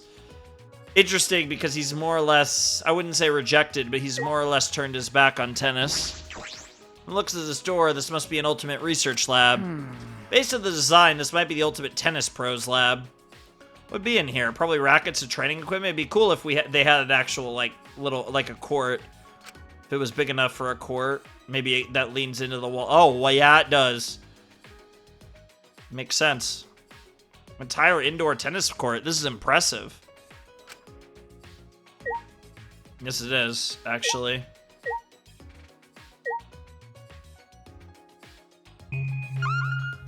Wow, there's actually very little to... Oh, that's interesting. There's another room in here. Very little to click on, though. Can't click on any of the tennis machines. A tennis net. It's stretched tight and looks sturdy. Can we click on the racket? The random racket? No, okay. This is your lab, right, Ryoma? Must be nice having a whole tennis court here. He's basically, you know... Not shunned tennis, but he's put down his racket. I don't care. I have nothing to do with tennis anymore. Nothing to do with tennis? Hey! Ryoma, are you really not going to play tennis anymore? What was that? Tennis? Who the hell plays a hoity-toity sport like tennis? Sure. Oh, that's right. I totally forgot. You're a tennis player, aren't you? I threw away my past. It's fine if you forget. That was a long time ago. So would you kill the Mafia with your badass tennis skills? Was that a long time ago, too? Wait! Hey, come on, Mew. What was that? What? It really happened, yeah? No. Yeah, it's true. Thanks to that, even if I escape from here, I'll just go straight to a different prison. So it'd be meaningless for someone like me to play tennis now. Then why are you staring at the tennis court with such sad eyes, Ryoma? Because you still hold passion for it. Are you a little bitch? Because you're acting like a little bitch right now. I'll be your little bitch. Or maybe I'll make you my little bitch. I don't know, Miyu. You kinda... I don't know which one you really want deep down. I think I do know, but that's besides the point. What? There's gonna be bitching involved, I guess. What's with the stare down? You're scaring me. Speaking of Miyu. Hey! Oh, now this is an interesting machine. Interesting machine? You mean the one swinging the racket? With a few nods, this bad boy will look real good. Yeah, my creative juices are flowing. Hopefully just your creative juices and not other juices, because honestly, with you, I don't know. An automated, like, machine that can do movements and has hands and stuff, you might do some weird shit with that. So good. God damn it. What did I say? Big metal arm. Coming from her, it has to be inappropriate. I have a bad feeling about this. As much as I agree, Shuichi, I do kind of want to see what she does with it. However lewd it might be. Maybe even because of that, if we're being honest. I was about to say, could I hit each individual ball? Even if this doesn't give any extra point. Oh, it actually, a couple of them do give points. Yeah, that was probably worth.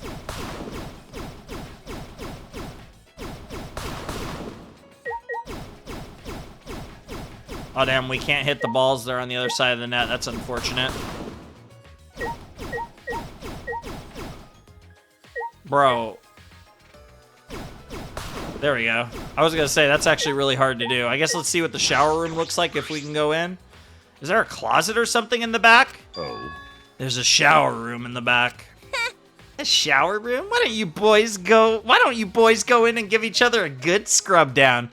You'd like that, wouldn't you? You'd like to watch that, wouldn't you? You're already the perfect height, Ryoma. What the I'm like playing along with her jokes and then she goes farther than I'm expecting with shit like that. You'll be lined up just right when you turn around to face Shuichi. That's crazy. That's crazy. That's wild. Actually making the dick height joke. Oh, that demon face from Ryoma. He's actually like, you do realize I killed people with a tennis racket, right? And we're in a room with a tennis racket and plenty of balls that I could put in your face. And I am not talking about my own. What? I was just kidding. I thought you'd laugh. It's like, it's so interesting because like her outer personality is so shallow but so entertaining, and they've also like very clearly from the start hinted at like deeper layers to her character too. So it's like, it's one of those things where it's like, I feel like she's another character that you probably either love or hate, and unsurprisingly I love her. But again, I love a lot of different types of characters. I do love assholes and I do love bitches. But I like what they've done with Miyu so far. I have high hopes for her character because I actually think she's going to make it pretty far. I don't know if I see her as a character surviving the whole game, which kills me because I really want her to survive the whole game, but I think they're going to do a fair bit of character development with her. I hope I'm right.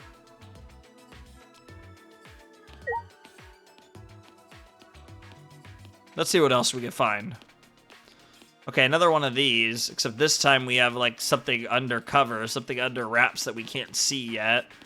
And I assume the other side of this is a bunch of nothing as well. Yes, of course it is. Cool, cool, cool. But we run really fast, so this didn't only cost us a few seconds, and we got a level up out of it. Another hallway. Okay, we have a very gamer... You know, if Chiaki was here, I would say this is going to be Chiaki's ultimate research lab, but obviously not. Hey, look, it's a Monokuma.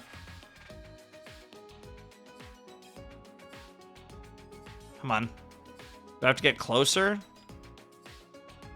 There we go. Hey, bro. We take those. That's a W. Not that I really care, but it's still a W. I'm assuming we can't go in here. What is this? It looks like a door, but... Ah, I see. It's just a painting of a door. Looks like a video game. I think this is called pixel art. Yeah, I was gonna say, like, unless the ocarina does something for that, yeah, that's pretty useless. What in the world? That's kind of an interesting end of hallway. I don't know who's this. Okay, I see the symbol. I was gonna say I don't know who this is, then I noticed the symbol on the map. I'm assuming Maki, which I guess makes sense because it's a red door and she's like very red coded. From the look of this door, yeah. I have no idea what kind though. I should take a look inside. I wish the map didn't potentially spoil me until as I reached my hand to the doorknob. Stop it. I did not give you permission to enter. Huh? Maki? So this is the ultimate child caregiver's lab? You wouldn't think so, judging by the door. And she doesn't want us to see the lab because it might expose her real talent, which isn't child caregiving, because she gives off very little vibes of that. That's true. You're right. Goodbye. Ah. Wait, can I look inside for a bit? Oh, they're hiding this from us. No. Interesting. Huh? It could also be that there's a specific thing in here that she wants to utilize for herself, potentially for a murder or for other reasons. The fact that we can't go in here makes me think that the murder is going to take place here, whether she's involved or not. But, what? But there's no rule against people going into each other's labs. I don't know. I don't care about the rules. I'm not letting anyone inside.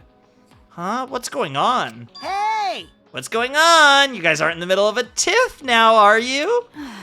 See, thanks to you, an annoying brat has showed up.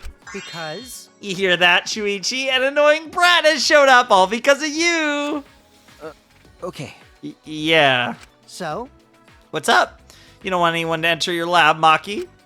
Don't be so pushy, Shuichi. It's not good to do stuff that'll make a girl upset, you know? And of course, he's like, ooh, interesting, intrigue. I'm going to support her because if she doesn't want anyone in her lab, that's probably spicy. Okay, I understand. Then? Good, then stay away. If you try to go inside, it would be extremely painful. For you. Like, she's so sus that I kind of feel like she's actually just hiding her, like, really sweet child caregiver personality. Almost like, yeah, not literal, like split personality, like, not like an actual DID thing with, like, Toko and Jack or anything, but I kind of get, like, yeah, I think she's hiding a sweet side and trying to pretend she's a demon. Could be totally wrong, though. She might actually be a demon. That's obviously what they're trying to get across here. Painful. Interesting. What is it? Are you going to yell at me now? No. Not at all. Then? Go away. Fair enough. What's up with you, Kokichi? Well, you know. It's not good to do stuff that'll make a girl upset, you know. But... Still, doesn't it bug you why she won't let us in? I wonder why. Interesting. Very interesting. So that's the end of the road then, because we can't do anything about, like, the pixel art door. So that's the end of the road for this section of the map. And this was just one of the areas we unlocked. Theoretically, there's 3 others, which is pretty crazy, actually. That was actually a lot. I feel like that was a lot just for one potato, unless we're going to unlock every research lab in this chapter, which would be crazy, but I guess it's not. No, god damn it. I wanted to see if there was like a trigger of some kind other than just actually going up. It is what it is. Only losing a few seconds out of it, although that was a slow transition. The game actually has a fair bit to load, to be fair. At least for a visual novel.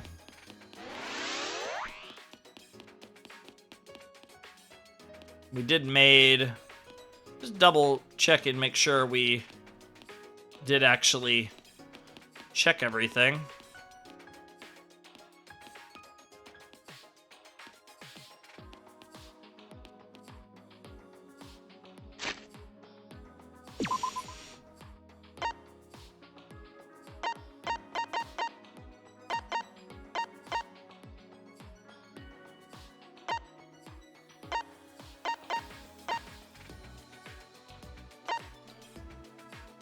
It's interesting that's called a relaxation space. Well, there's something going on in the courtyard. I mean, sure, I guess. I guess it doesn't really matter the order, so let's, Why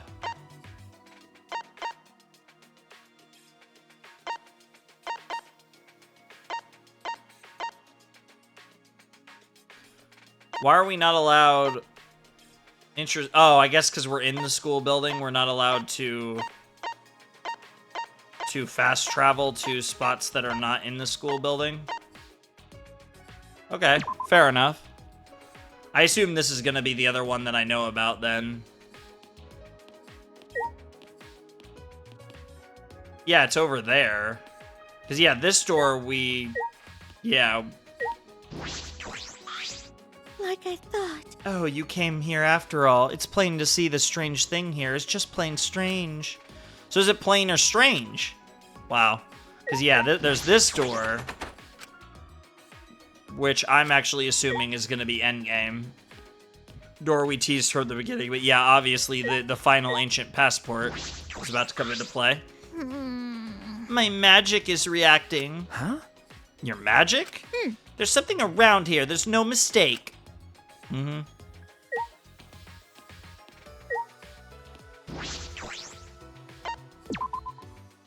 Here we go. Here comes the second one. I really wonder if we're actually going to get every ultimate research lab in this episode. The wall came down? Oh. Was it because of my magic? No. I used an item on this object and... It's magic. Wow. Sure.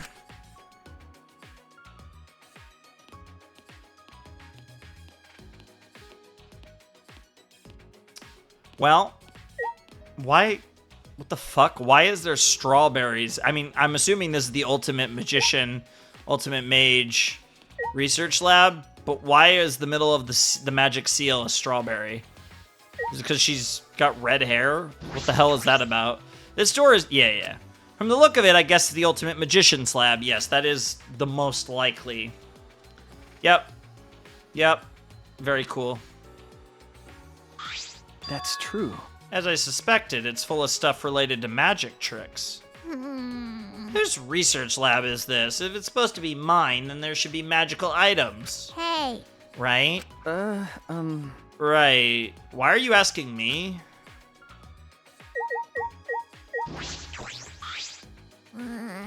They mixed up magic tricks and real magic, but this is a pretty thorough collection. Hey! Seems like there are labs for everyone, but why prepare so many? What is this place? MonoKubs said that this ultimate academy for gifted juveniles was made for the 16 of us. It's one of those interesting things, right? Where it's like the terminology, right? Because obviously, like, juveniles refers to younger people. But at the same time, like, your mind, at least in my opinion, there is that... Now, to be fair, this could also be part of the, like, Japanese to English translation. But I feel like that term has a certain connotation to it, juvenile, that it's used in a somewhat derogatory manner in, like, problem children in one form or fashion. Like, that's kind of...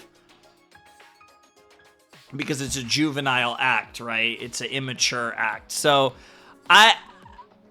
it probably doesn't mean anything, but I think it's interesting, especially when you look at the fact that Ryoma has killed a man, right? So there is a non-zero chance that this is a problem group, you know? Or, like, theoretically. That might not be a thing at all, but it'll be really interesting to see if that has any... If that name means anything in that specific choice of word. Probably not, especially because this game is Japanese, translated to English. And even if it's a direct translation of word, that word might not have the same connotation in Japan that it has in Japanese that it does in English, or at least it does here. Yes, theoretically, this place was made for you guys. I don't even know if I believe that. Like, there's almost a layer to this where it's like, you know, you could almost say it's like, oh, this was like, obviously it's not going to be Hope's Peak literally, but this is going to be like Hope's Peak 2.0, and all those fuckers died or something, so we found you guys. We found, like, the closest potatoes to it, and we just convinced you these were your talents. I think the thing that pushes me the most off of something like that is whatever that scene was at the beginning of this chapter. Is that really true? Hey, the rooms in the dorms have locks, but the research lab doesn't. Okay. It looks like they're not private. Are you okay? Are you okay with that, Himiko? Your magic tricks might get stolen. You need skills to perform magic tricks. Knowing how they work isn't enough. It's magic. But I use real magic, not magic tricks. She's not going to budge an inch on that point. I mean, obviously magic's gonna have a big... Again, I don't know if she's gonna kill or be killed, but we are absolutely gonna have a case that's gonna have a lot to do with magic. I think that's almost a guarantee. Definitely something I've experienced in the other game series that, even though I technically haven't played on the channel, you all know I love that involves. There's been some magic stuff in that game series. It's a huge water tank. I wonder if this is for a magic trick too. Like fill it up and like escape. What a huge saw. Hey! This room can't be locked, so we don't have to worry about the tricks being stolen. Tsumugi didn't finish her sentence, but I knew what she wanted to say. It's not that I'm thinking the killings are going to happen again, but... Okay. It's certainly a method of killing. I can really feel it now, just how bizarre the situation is. One might say it's a bizarre adventure. Shuichi's bizarre adventure over here. Love the cauldron. That's a little... That, unlike the rest of this, that actually gives, like, witch vibes as opposed to, like... magician, like modern stage magician vibes. What is this? It's a huge cauldron, like one a witch would be stirring in a children's book. You. Don't go touching whatever you want. That pot is collecting mana. Interesting. Huh? Mana? Don't you know it's a necessary energy source for magic? I see. You mean like ether or life force? The names are different depending on the school of magic, but I call it mana. This place is filled with mana. It's perfect for me. Is that so? Oh, yeah, they're gonna dance that line of whether her with the magic. Body sawing box. This is going to be used for magic too. I've seen it in a magic show. And the sword stabbing box. What is this? Hey! That's the magic trick where the person in the box is stabbed by swords but comes out fine. No. It's not a trick. That's one of the space-type spells. Okay, Himiko. Space-type. Ooh, that sounds like high-ranking magic. And of course Tsumugi's into it because she's like, oh, she's thinking of anime and probably more so video games that she's played with similar things. That's right. Exactly. You need a lot of skill for space-type spells. No average mage can handle them. So, in other words, you couldn't just be a mage, you'd have to be a sage. You'd need the words of wisdom for that. Tsumugi was somehow able to follow that. Of course she could. She's a weeb. She's a neat. She's a nerd. Birdcage. There's a big cage. A lot of doves. Hey, it's symbolic. We're all in a cage, and so are the birds. Hey! Himiko, what kind of magic trick do you use the cage for? You. It's not a trick. I'm telling you, it's real magic. Sorry. I forgot about that. I use that for a number of skills. It's also good for carrying my familiar. What? Familiar? I see. Oh, you mean that trick where a dove comes out of your hat? You mean a magical animal? Yes, that's right, but my familiar isn't a dove, it's a tiger cub. What? A tiger cub? Oh, that actually freaked her out. What is this? Oh. That did not freak her out. That seemed to excite her a little too much. It must be so cute. Dude, she's like... Dude, even her eyes look like a little too swirly. They're giving me... freaking PTSD over here. I'm jealous of you being able to pet something fluffy like that whenever. I'll admit, even I'm kind of just... Oh, that's so cute! Dude, why is Shuichi, like, low-key the most adorable character in this series ever since he took that goddamn hat off?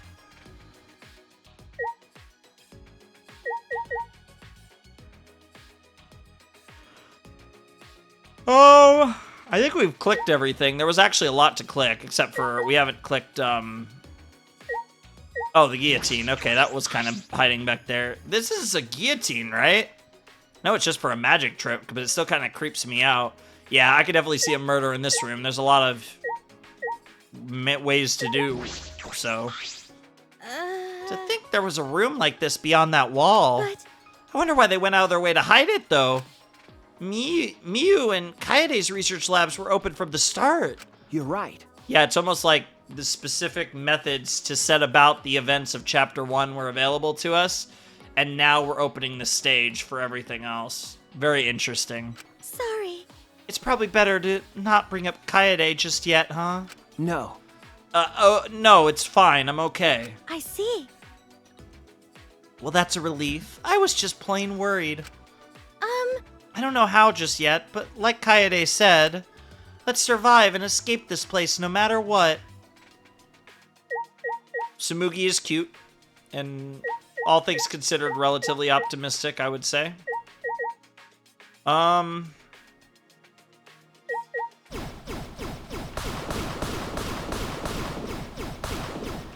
there's a broom. I love how the hat didn't go flying when I knocked out the,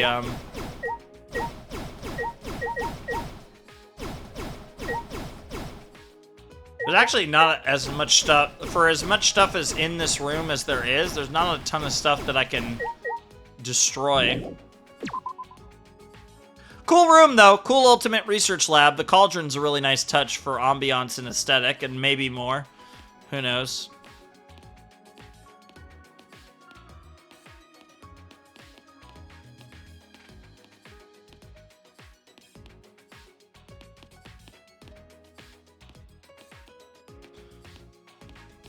Is that all that was? It was literally just interesting. So the other one had so much, and then this one, literally all that unlocked. Yeah, all that unlocked was... I'm so curious. All that unlocked seemingly was... Yeah, all that unlocked was the ultimate research lab. That's crazy. That's so weird after the first one unlocked so much. I guess the others are going to be rather, you know... I guess I went to the big one right off the bat. And the others are going to be relatively uneventful. Okay, so we have to go to the courtyard.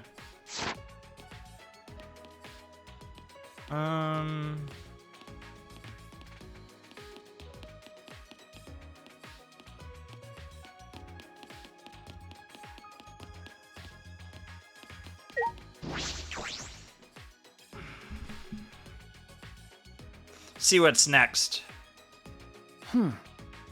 That's strange. There are fewer plants around here. Some places are being renovated as well. Interesting. They did say it was under construction. I suppose construction is still ongoing. But where exactly is this academy built anyway? That's the real question. No one has come to save us. It must be someplace remote. But where could you build a complex this large in secret? There's a few options. Ironically, with a shore, it could be a deserted island. Noah's Ark implies... I don't even want to think about the possibilities of a Noah's Ark mention. There's definitely some options. Each more absurd than the last. Oh, this is going to be the crank. Got it. Oh, Shuichi, have you solved the mystery of the junk yet? I mean... The weird projection there. I've got a feeling you could use that one thing with it. Well, I've got no idea how, though. But you know... Well, my hunches are usually right. Let's give it a try. Alright, so I believe this is the casino was behind this. Yeah, we're about to unlock a whole area. So I'm actually... Where's the other person?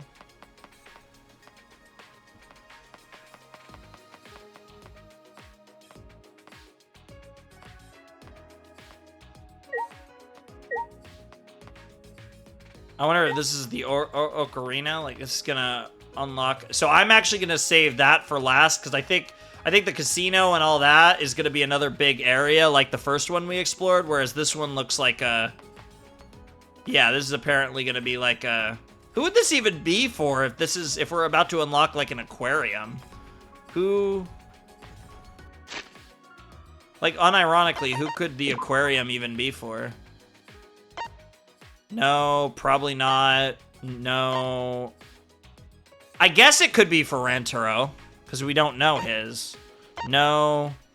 Probably not. Probably not. No. No. No. No. No. Probably not. Probably not. And then we already have you and Kaede as well. I can't believe what happened. It might just be a thing where like it's just a place. Maybe we also unlock some ultimate research labs through this pathway, but it's just unlocking a new area that's not going to involve an ultimate research lab at all. I don't know why it took me that long to think of that. I can't believe what happened at the dining hall earlier. Males are so insensitive. I wouldn't ever dare to ask why you decided to remove your hat. Unironically, I wonder if Tenko is kind of vibing with my thoughts, which is, damn, this guy's pretty. You know? He might be a male, but hey, he's pretty. That's something that should be kept private between you and Kaede, or out of respect for Kaede. Thank you. Tenko? I also feel that I must carry on Kaede's with... This is actually really sweet. Right. No matter what, we'll get out of here. I won't give up. That was actually very genuine and sweet. Listen up. Shuichi, don't ever conduct yourself in such a shameful manner ever again. And she's actually saying this in like an uplifting way, like, you better not. Or I'll call you a degenerate male, but she means it in like a nice way. Okay. Yeah, I won't. That was a very sweet interaction. I like that. Hey, Kibo. That item we received earlier, I think we could use it on the stone monument. I'm assuming the ocarina. Can you try? Plants. It's literally going... The plants are going to, like, recede when we use the ocarina. That's going to be funny. Yeah, definitely the ocarina. Oh, that's even funnier. Oh, it's the pool. I didn't even think about that. Oh, it's going to be Hina's ultimate research lab. The vine suddenly withered. The ivy withered in seconds. What remarkable technology. Huh? We can get in? We can go in from there, right? You intend to go inside. That course of action seems dangerous. Well, I'm definitely going to... Rise and shine, Ursine! Or maybe not. It's time to rise and shine, Ursine. There they are. Ooh. It's not dangerous. There's just a pool in there. Huh? Pool? Okay. Yeah, this is a pool. Schools and pools are inseparable. That's right. 24-hour convenience stores and blonde hooligans are also inseparable. Don't get that reference, but 24-hour convenience stores, goated. That's wonderful. Wonderful explanation. Thank you. You stupid. I don't know why being praised by the guy who killed our bro makes you so happy. So long. Farewell. Wow. Interesting. That felt like an unnecessary... I feel like that was just, hey, remember the MonoKubs? What should we do? There may be a pool, but we're not going in for a swim, are we? But... If it is not dangerous, then maybe we should take a look. I can't wait to find out that Kibo's actually a robot, and he's gonna die from drowning in a pool. Like, gets, like, short circuits. That'd be funny. It is never bad to have too much information. It's funny until it actually happens, to be fair. Honestly, like, I do like Kibo, but I don't really know what to make of Kibo yet. Like, I don't really have that strong of an opinion on him one way or the other. Anyways, here we go. I do like how whatever the last sprite they have, it retains that information on the scene. That's like a really cool little detail that's different from DR1 and DR2. This doesn't look like a normal school pool, more like a pool at a resort. Also, the water seems really shallow. Yeah, there isn't that much water in it. Aren't pools usually filled up more? Wow! I've always dreamed of swimming in a fancy pool like some big shot celebrity. Really? Too bad I don't know how to swim. Then I suppose that dream is pretty far away. It's not necessarily a dream of mine, but swimming with everyone does sound fun. If I tried to swim, I would just sink, or he just weighs too much. Yeah, that's fair.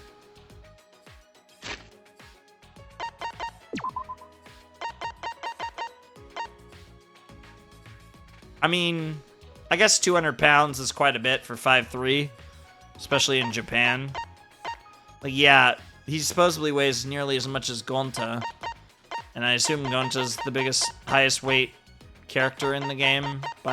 Yeah, it's literally Gonta and... Yeah, I think Kaito's the next highest weight after that. And that's a pretty steep drop. Because, yeah, even like Rantaro, it doesn't weigh that much.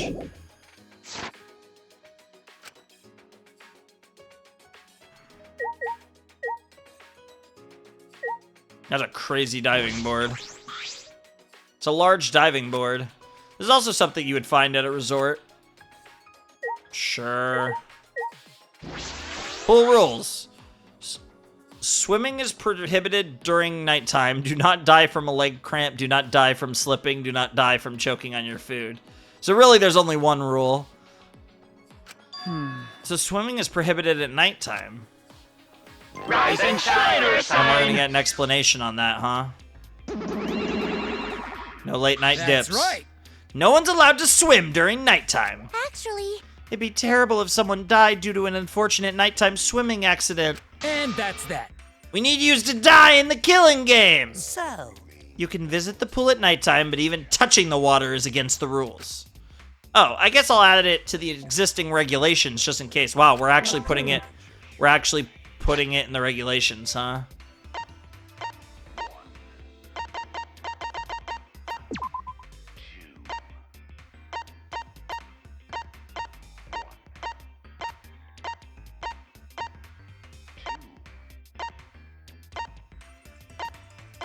Good old exosols.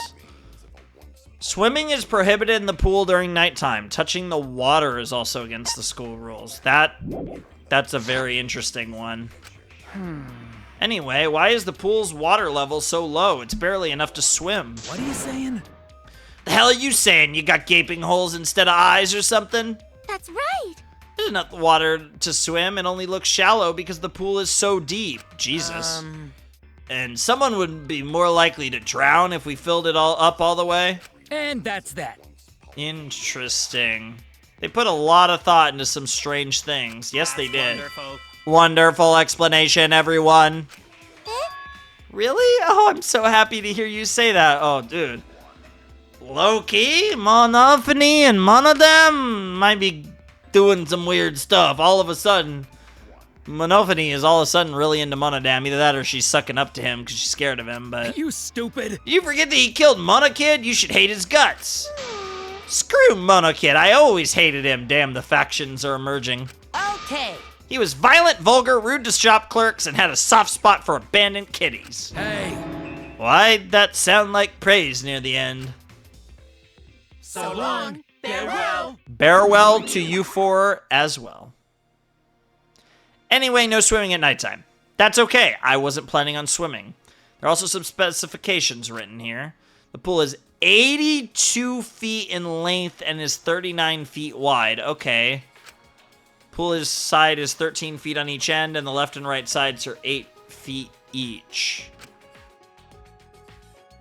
Interesting that might be important. Doesn't look like a normal... Yeah, we actually already said that. I don't know, it looks very shallow here, but maybe it's meant to be deeper than it looks. Oh, what do we have here? Gym window, huh? That window must be the gym's window. It looks like the one that was in the gym. Suppose that means the gym and the pool area are connected, which makes sense. It's pretty standard for a school to have the gym and the pool area near each other. Right. But I think the pool can be moved to a much larger area. There's plenty of land in the courtyard. What about there? I don't know. Yeah, it'd be cool if it was outside.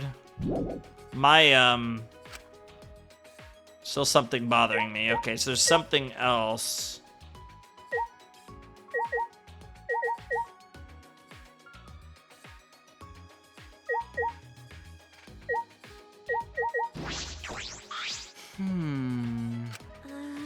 Yeah, I was wondering. You fell off a boat and sank to the bottom. Would you be stuck living under the sea, beneath a rock, or in a pineapple? Shouts to SpongeBob. And Patrick, I guess. Yeah, she referenced both of them. What? No. I believe that before you'd get too deep, your body would be crushed by the pressure. Please stop! Please don't say such scary things, both of you, or I'll never set foot on a boat. What am I... I'm gonna start bashing things to make it easier to find whatever the hell I'm supposed to potentially...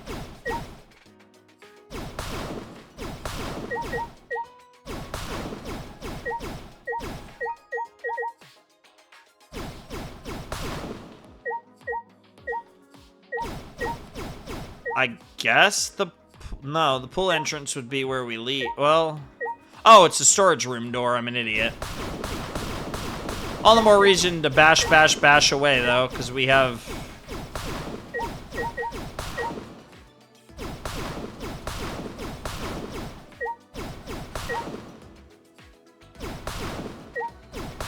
Oh, damn, we just bashed a giant tree. That's crazy. All right, let's check the storage room, see what's in there. This looks like a storage room. Yeah, it does say storage room. It's a pretty high-tech looking door, though. I peeked inside and discovered all manner of pool supplies in here. It is fully stocked with kickboards, water polo balls, and even sturdy rubber inner tubes. By the way... Perhaps I could float in water if I inflate them and attach them all over my body. I think you would look like that tire company's mascot. Nice. Shouts to the Michelin Man. So we're not going in.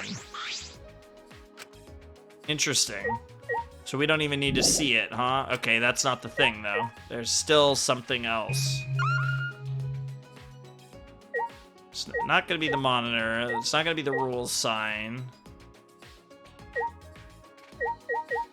We already did the pool. I mean, I guess I'd click the rules sign again.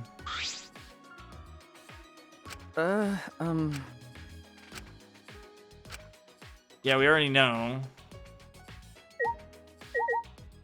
Diving board again?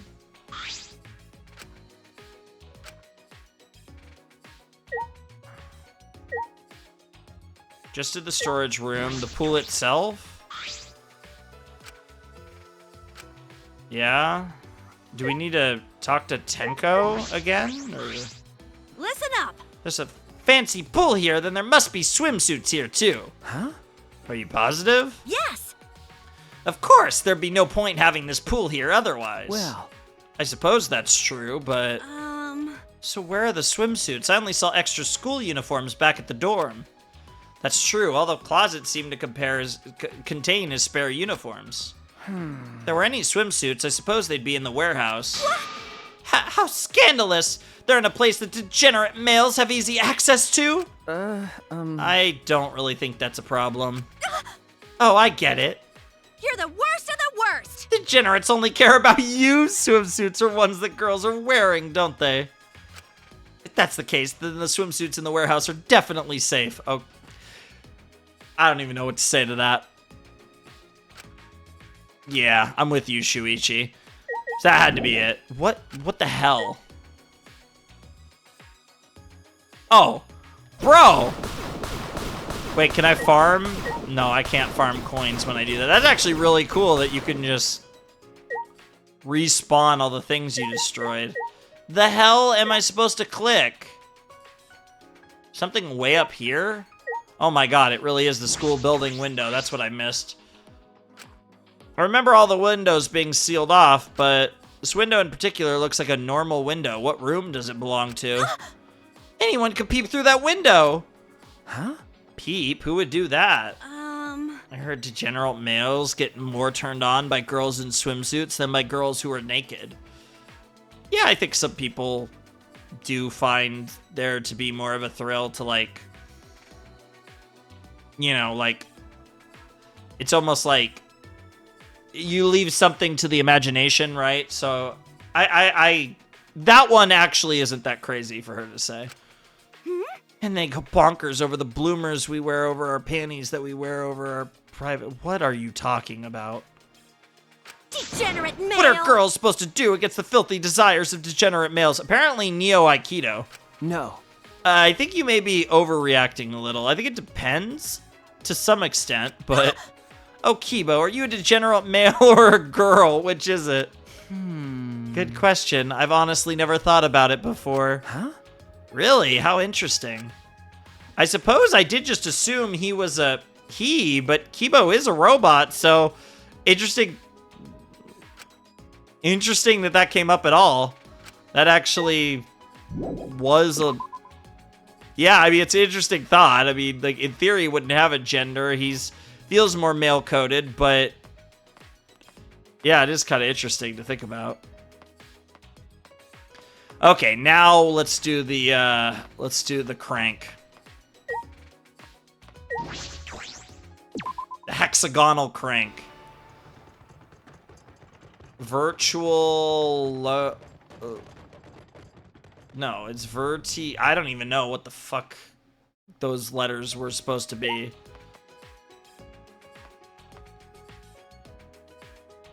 Is this another one of these where it's like... So if I combine the two sides, I can definitely make virtual. What would that leave?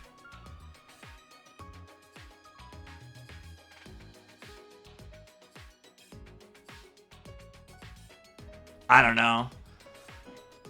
There's really like no words to make that make sense from just the one side. So I don't know what those letters are supposed to be other than potentially another thing where it's like virtual. It's not virtual reality, but I don't know. All right, let's see what's on the other side. There was a casino courtyard night spot, huh? Oh, it literally looks like it's night when we go here. That is very interesting because that implies...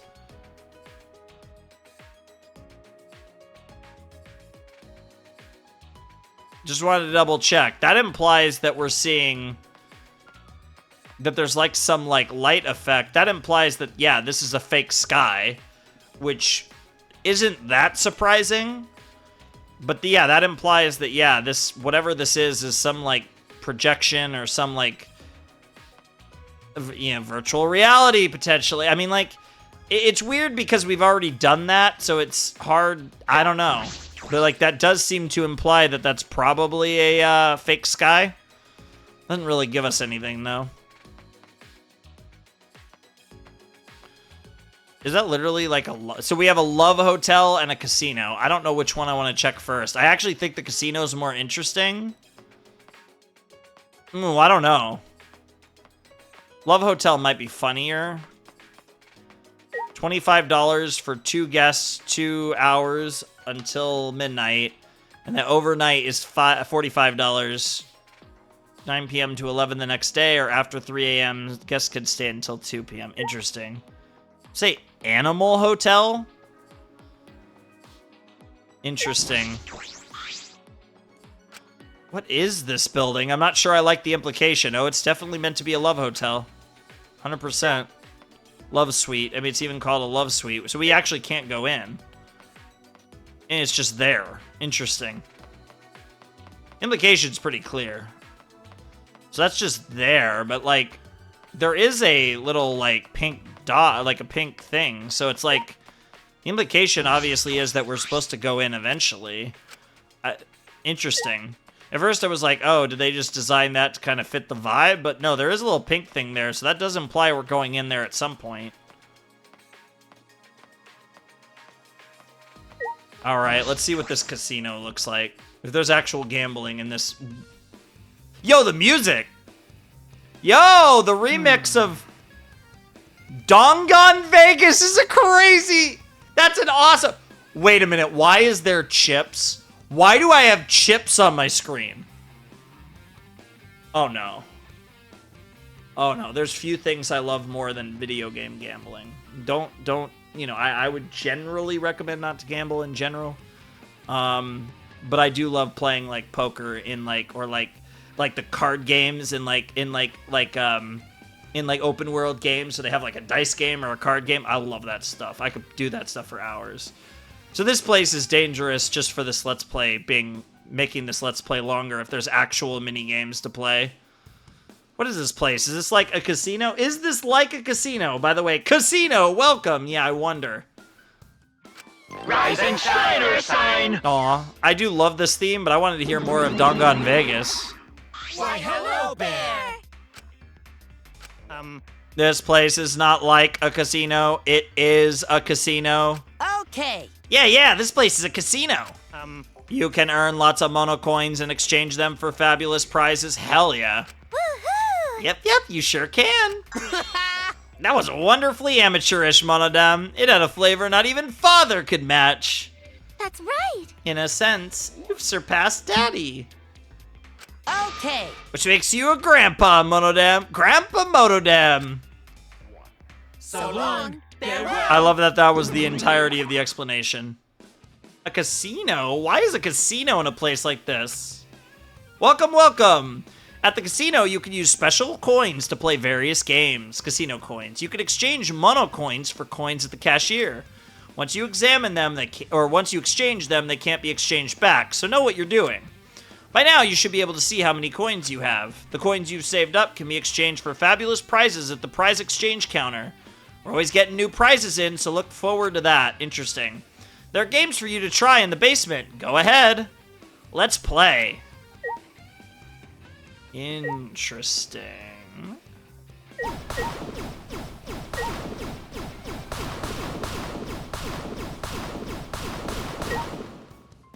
There's a bar counter. We can't click on it. That's pretty funny.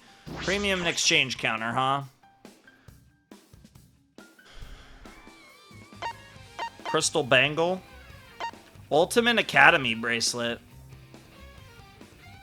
Symbol of friendship, even in the face of death and despair. Ladybug brooch.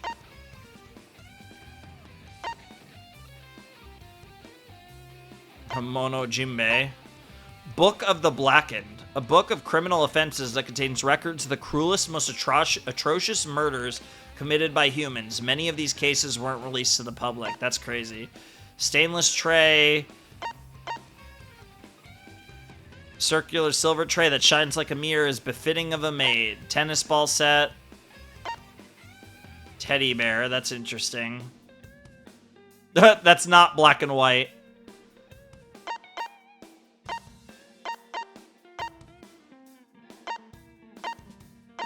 Some of these are obvious. Clock-shaped. Interesting. Factory, a game about making bears. Lovely. 46 moves of the killing game. A card game with Japanese characters that relate to killing games. Some cards are a metal bat kills demons, blackens are soaked in blood, and certain evidence over arguments. Interesting. Wow. Making a joke about art. Death flag! The blackened might be one of us, so I refuse to stay with you guys. I'm gonna go hide in my room. Survival flag. The chance of this succeeding is only 5%.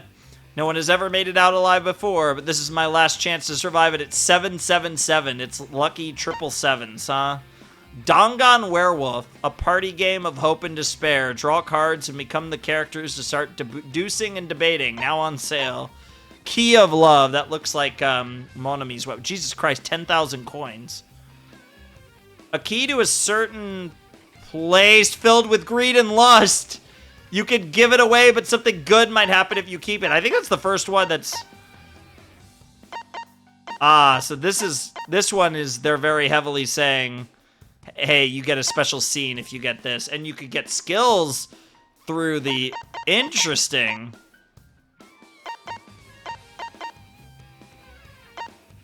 Change notebook.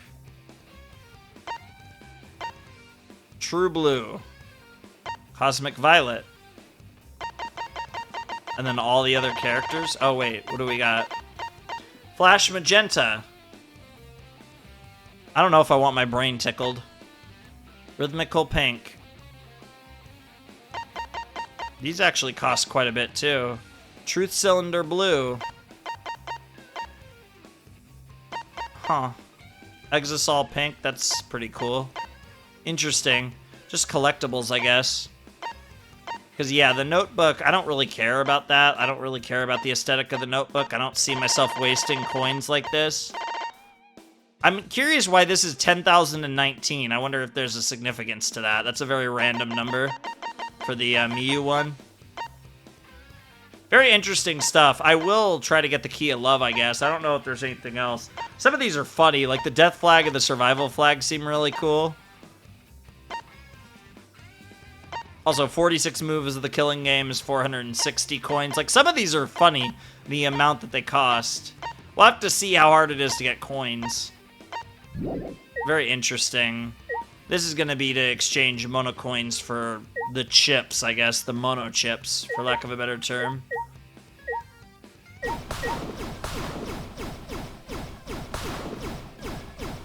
I was about to say, can we... There actually isn't that much to knock down. I guess exchange counter? Okay, so a Mono coin is worth 10... A mono medallion medal is worth...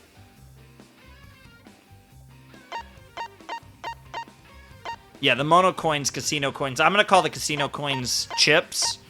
So, yeah, each Mono coin is worth 10 chips. So I think just for starters, I'm gonna get myself 1,000 chips and see. And we'll keep the rest of the Mono coins for now. All right, let's go in the underground stairs and see what that looks like. Casino BF, and it's just a bunch of games, huh? Oh my god, it wasn't this car... Wasn't this a car from Ultra Despair Girls? Mono slots, a lot of slots. Not sure how I feel about that. I'm assuming the slots are outright. This one's closed. Treasure Hunter Monolith is closed. Salmon fishing could be fun. Then we have slots. A lot of slots. A lot of slots. Most of these are just slots. Interesting. Got it. Oh, look, Shuichi! Kaito shouted and pointed at a treasure of coins in front of him. Where did you get that mountain of coins? Huh? I hit the jackpot. I got this much from just one coin. Huh? All this from just one coin. That's incredible. Huh. Just a regular day for the luminary of the stars. My intuition usually leads me to victory. It's weird to be hearing a remix of this theme, though, right now, I will say. Nice work, Maverick. That's some uncanny luck you got there. Oh, yeah, I didn't even think about it, because, like, yeah, you know, it is funny, because, you know, Rantaro could be the ultimate lucky student, but I don't think we I'm assuming we don't have an ultimate lucky student, which is why I don't think that's...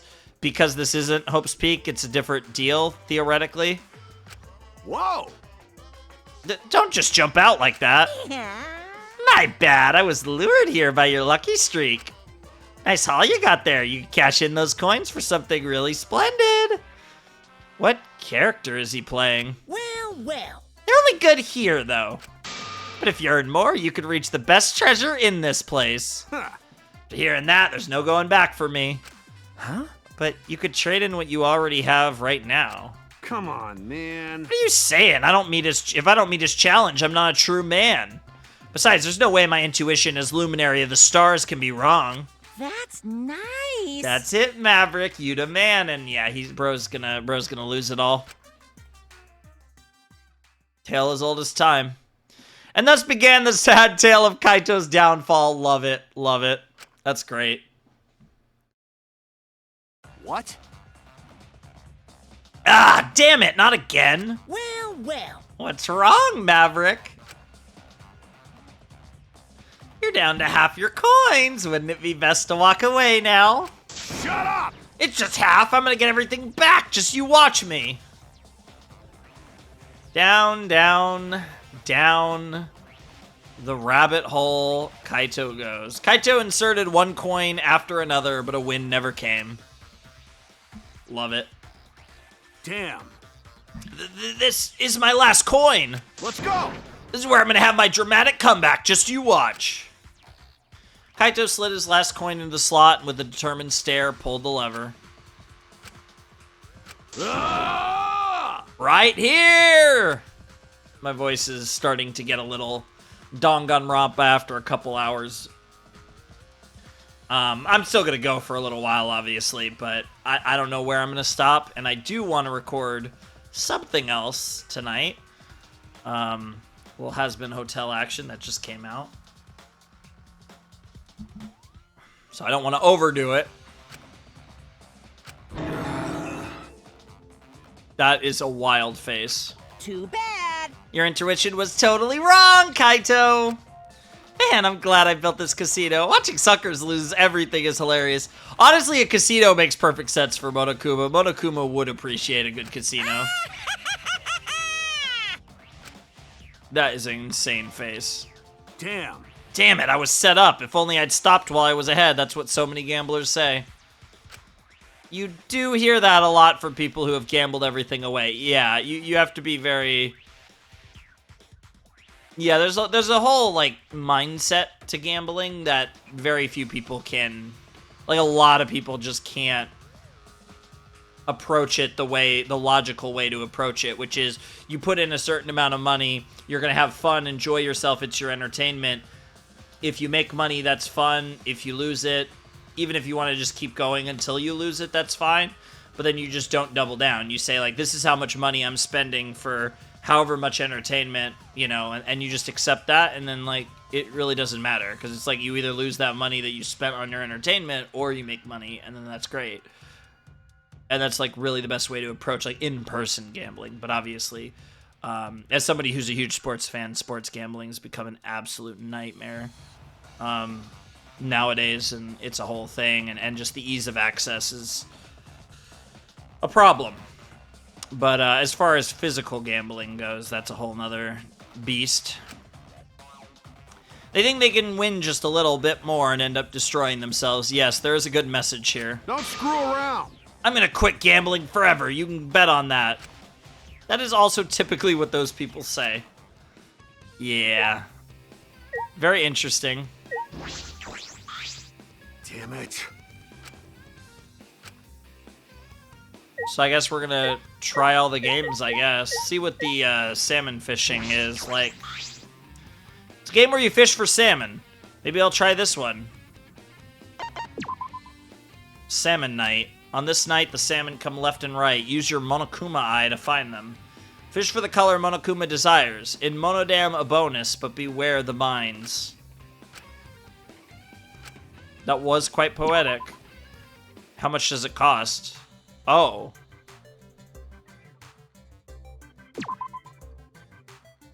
Coins you bet will be multiplied depending on how well you score in salmon fishing. Aim for a high payout.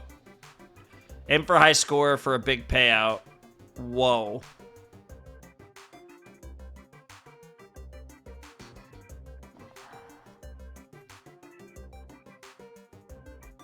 I mean, this is just a multiplier. And this is just for kind, I guess. Well, I don't want to max bet, but let's do 100. Oh, no, max bet is 99. Probably shouldn't max bet the first time, but fuck it, we ball. It is the kind mode, so it's probably fine.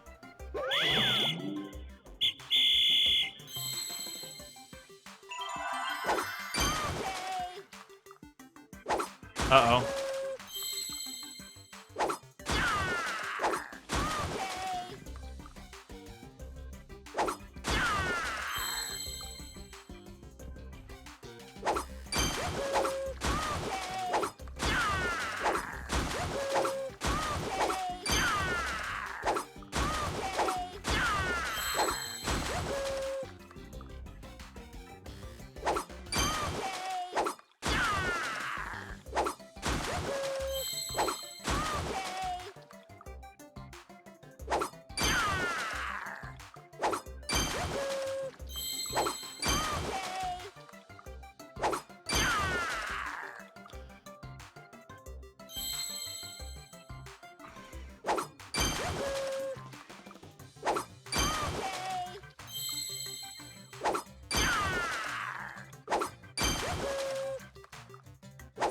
Nope.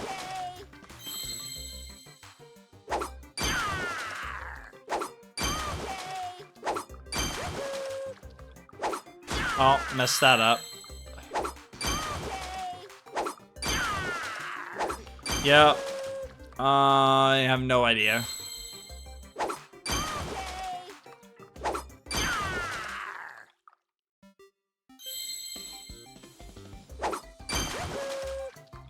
No, that's fine. We're just gonna get whatever points you can at the end there. Okay, so that was I didn't even get close, but it's fine because it's a 1.6 multiplier. So like I still made coins. Interesting. Cool. That's the thing. It's like, as long as you're not like total shit, you could still like make money. Outlaw Run is also closed, it looks like. The fun ones are closed. It's just salmon fishing and then all the slot machines. I'm assuming this is just... I mean, I'll take a look. How to win at slots. Yeah, okay. 100%. So it's literally just a slot machine. Okay. It is literally just a slot machine. Wow, okay.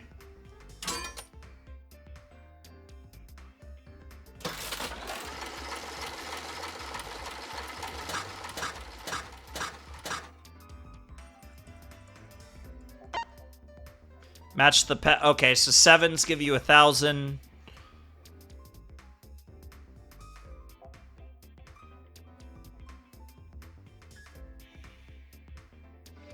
Okay, what's a max bet?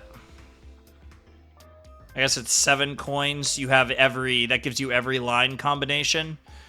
So yeah, if you're doing this, you might as well probably just do that, because that gives you your 2 diagonals plus your 5 lines. Okay, and that costs 7 coins.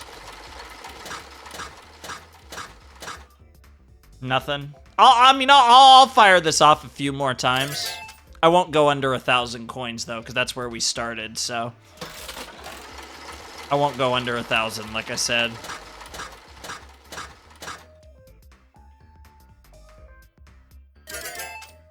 Alright, we'll keep going a couple more times. I wonder if these slots never... They would be really funny if these slots never hit. They obviously do, but...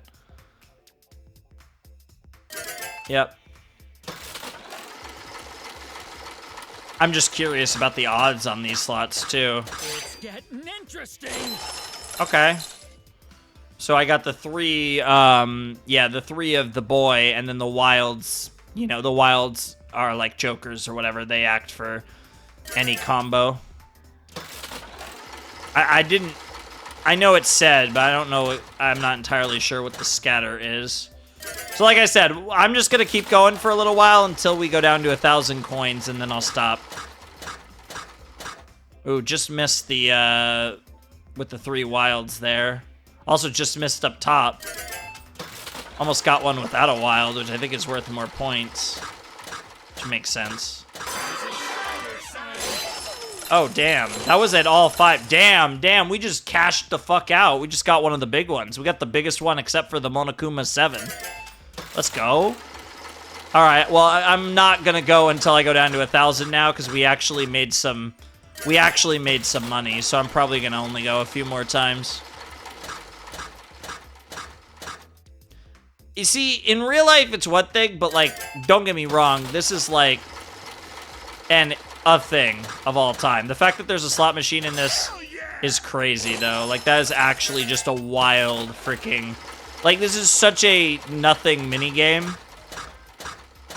But the fact that there's genuinely a purpose to it, and, like, it can help you get cool shit, is actually pretty funny.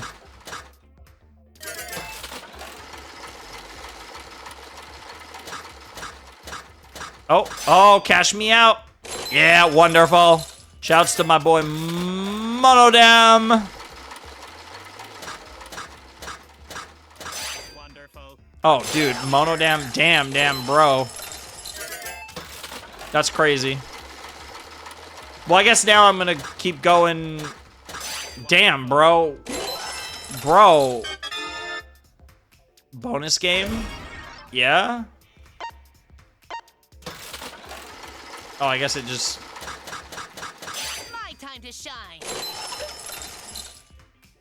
4 bonus game? Okay. We're on a fucking roll now? Bro, we're just getting... Oh, that's how many bonus games we get? Okay. Sure, why not? We're over 1,300. I'm probably gonna stop after these bonuses. But yeah, we're making money on the slot, so, you know, that's actually cool. My time to shine. Yo, cash me out. That's fun. Hey, we left on a profit. Are any of these any different, or are these exactly the same? Sure. Literally the same thing? It's literally the same thing. Okay, so all the slots are the same thing.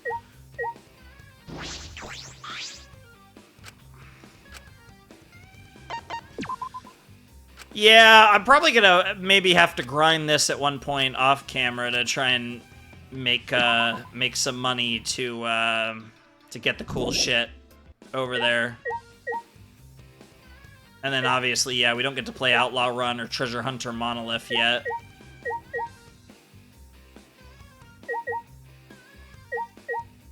Can we leave? Yes, we can. Okay. Well, that's interesting that we literally have a casino in this game. That is quite the reveal, to say the least. I guess we just leave, because we've already explored it, and that should be all of the new locations, I guess. Yaha! Found you, Shuichi! Hey, Angie. Oh. I didn't know you were here. I've been looking for you everywhere. Huh? Angie, did you find out anything about the flashlight? That's right. Yep, I finally figured it out. It seems like Altua wants us to gather in the gym for an explanation. Interesting. sayonara. You don't have time to relax now. Sayonara. Okay. I dig it. I guess we're going to the gym. If Altua is going to explain it to us, I'm guessing she didn't figure it out. But in any case, I should go to the gym. Yeah, sure. Why not? Oh, it's just going to auto take us to the gym? Sure. Oh. That was just a little tease for no reason. Yeah. Like I said, I don't know how much further I'm going to go in this episode, but we did a lot of exploring, and that was fun. And obviously, I'm probably going to... I don't know. We're at the point in the episode where I might end the episode at any time. But obviously, we're going to do... At the very least, we're going to do this gym scene before I end the episode. I'll probably finish the day, presumably. Hey, Tenko. What's wrong, Tenko? Angie said we should meet at the gym. Yes. I know, but I can't stop thinking about the pool. I wish I could swim. So you're talking all about degenerate males in swimsuits, yet something tells me all you're thinking about is female swimsuits. Especially when the pool of my dreams is right in front of me. There's no use getting upset over this. I'm gonna head to the gym now. Listen up. You better get going too, Shuichi. Slow and clumsy males are just asking to die sooner. God damn it. I don't know why I love her, but I love her. I've really enjoyed all the cast. It is really funny, though, because honestly, from my early impressions, I don't know if I'd take this cast over DR2. Obviously, the game will have to play out, but I think I'm gonna like this cast more than DR1, because I will say, I feel like the DR1 characters, there's like a good amount of them that, like, yeah, they're fine, and then there's some that are like bangers, but like, I really enjoyed, even the characters that I feel like don't stand out a lot in DR2, I really tended to enjoy almost all of them for their own reasons. And, yeah, that's kind of how I feel about, that's kind of how I'm feeling about this cast as well. So, they're reminding me more of DR2 than DR1 in terms of those vibes.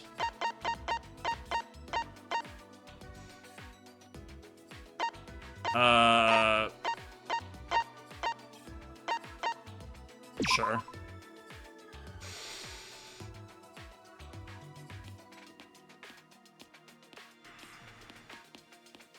There's all the different ways to run fast in this game, which I really like.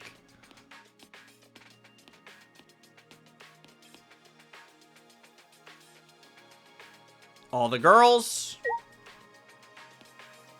All the boys, and I guess, yeah, Kibo. Anyways, gym time. Let's go.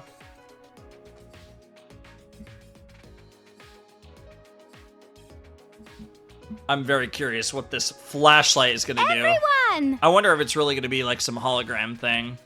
A message or something. Prayer time. Gather round. We all here? Good. Then let's bow our heads and pray to Atua. Bitch! You're a real pain in the ass, you know that? Just tell us what you fucking want. You see? Alrighty then, check this out. What's the matter? That is a peculiar looking flashlight, so what of it? I mean, it could have something to do with the pixel door.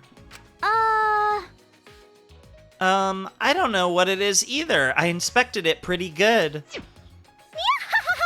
But in the end, I couldn't figure it out. Huh? You couldn't. How divine! So I asked someone for help, Mew. Could it be... You don't mean... Or Monokuma. Ah, Monokuma. Leave it to MonoKubs! If something has you worried, just let Monokuma take care of it. If you don't know something, I'll tell you. If you need help, I'll help you. No If you don't like something, I'll fix it, so don't get rid of it. Please don't get rid of me. Very bad when lady who acts like that preys on you. What? Huh? Do you know that from personal experience? Yeah, I'd love to hear that story. Yoo-hoo! Tell us, Monokuma, what is this flashlight? Yeah? Why, that's a flashback light. Excuse me? Oh? Flashback light? Huh? Flashback? My. Light? Hey, That flashlight doesn't shed light on darkness, it sheds light on your lost memories. Yeah, that's kind of what I assumed when you said that. Lost memories. Yeah. You guys seem concerned that you couldn't remember how you came to this school. Okay. Is this gonna somehow play into what our motive is, or where are we going with this, Monokuma? But if you use that flashback light, you can remember everything. Okay, you have my attention. Huh? What? With this light? Ugh. So it's your fault we don't remember when we were kidnapped, huh? May I? What did you do to us, and how did you steal our memories away? Tale as old as time. Maybe if you use the flashback light, you'll be able to remember that, too. This is stupid. I don't believe it. No way this flashlight will recover our memories. Yeah. I bet there were a lot of naysayers and skeptics when the telephone was invented, too, along with many other inventions. Hey, For your information, the flashback light can treat various symptoms of memory loss. The light it emits stimulates the basal ganglia and hippocampus. I'm not familiar with the basal ganglia, but I know the hippocampus, obviously. Not just that, but physical... I didn't realize how boring it would be to explain. Basically, it works like this. Or it works like that, sorry. Hey! And that's all we get, huh? Don't just give up on explaining after a single sentence. I wonder if it's going to be some weird thing where, like, only one of us gets to use it, and so one of us gets all our memories back, kind of in the vein of, like, Mikon from DR2. What should we do?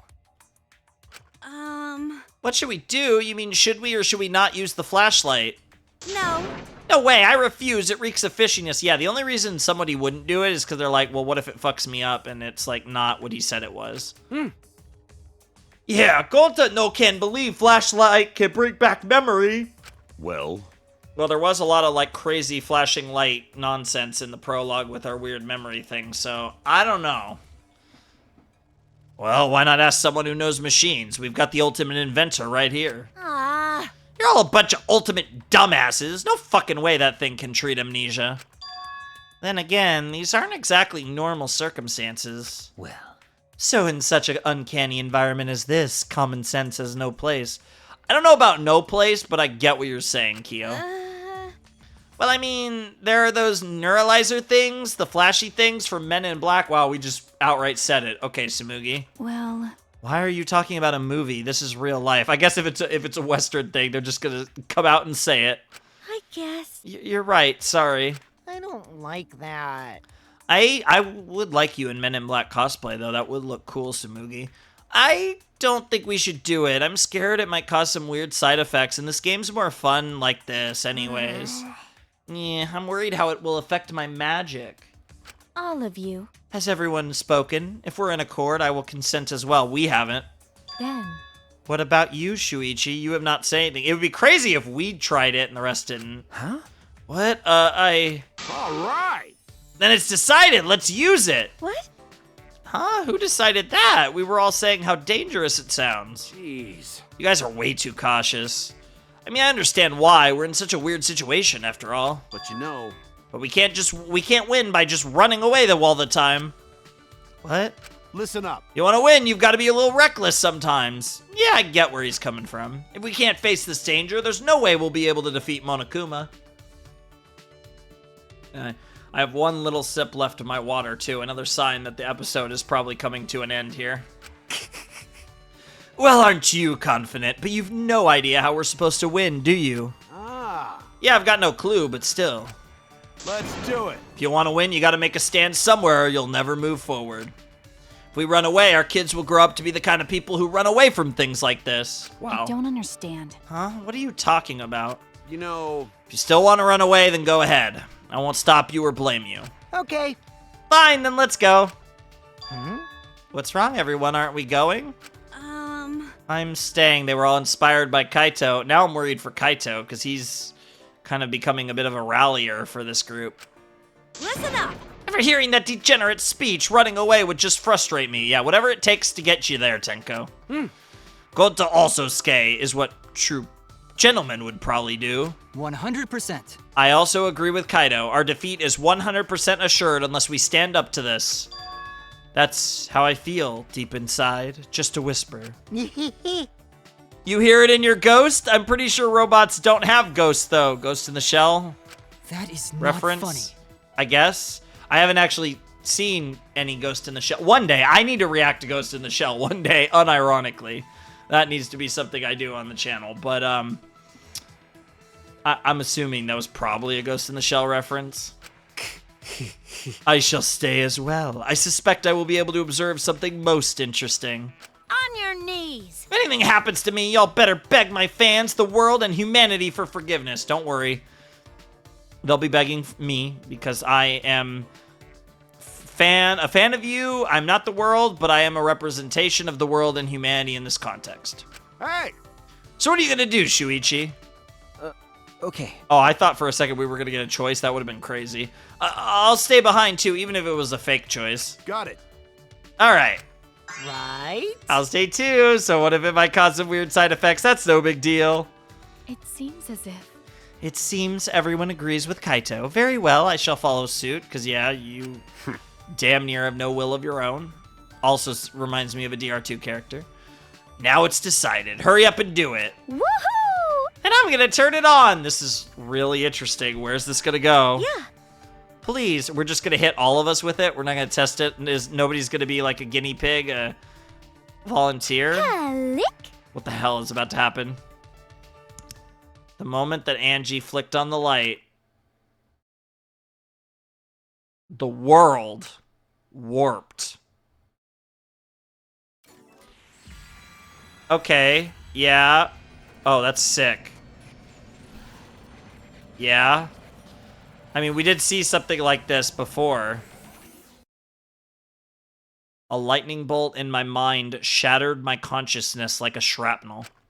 Like a video in fast forward, scenes played out in the back of my head. When the pieces of my psyche had gathered together again. Oh my god. Bro just got... I mean, they did just kind of get mind raped, but also bro looks like... that might be a despair. I don't know what to make of that face. I remember. Oh, dude, where is this going? I remember now. I was running away. I had been running this entire time. I wonder if this is from the people from the beginning of the intro, or the beginning of the chapter intro. From the ultimate hunt. Okay, here comes the ultimate hunt. Those of us with ultimate talents were hunted down. I wasn't safe anywhere. The thing is... were you guys really part of the ultimate hunt? Eventually, I had no place else to run. I was cornered, and to escape from the ultimate hunt, I threw away my ultimate talent to live as a normal high school student. Interesting. Okay. By erasing my talent and my memories, I no longer had any reason to be hunted. Okay, they're playing the reverse. That, like, we were responsible for our own... And presumably that's all 16 of us? Interesting. If I didn't do what I did, I would have been captured. A fate worse than death. That's also very interesting. Hell is the I want so many more details on this supposed ultimate hunt. And so I chose. I chose to gamble on a new technology developed in a particular facility. Interesting. Technology that could put your memories to sleep by controlling your brainwaves. What is happening? The fact that we're like...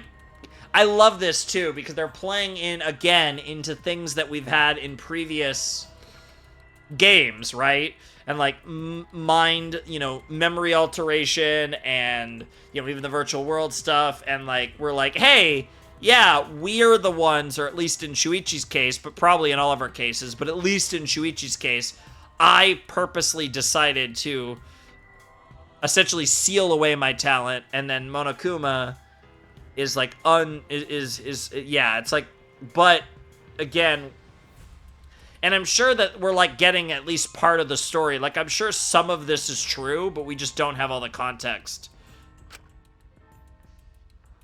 I used that to hibernate all memories relating to my talent. Interesting.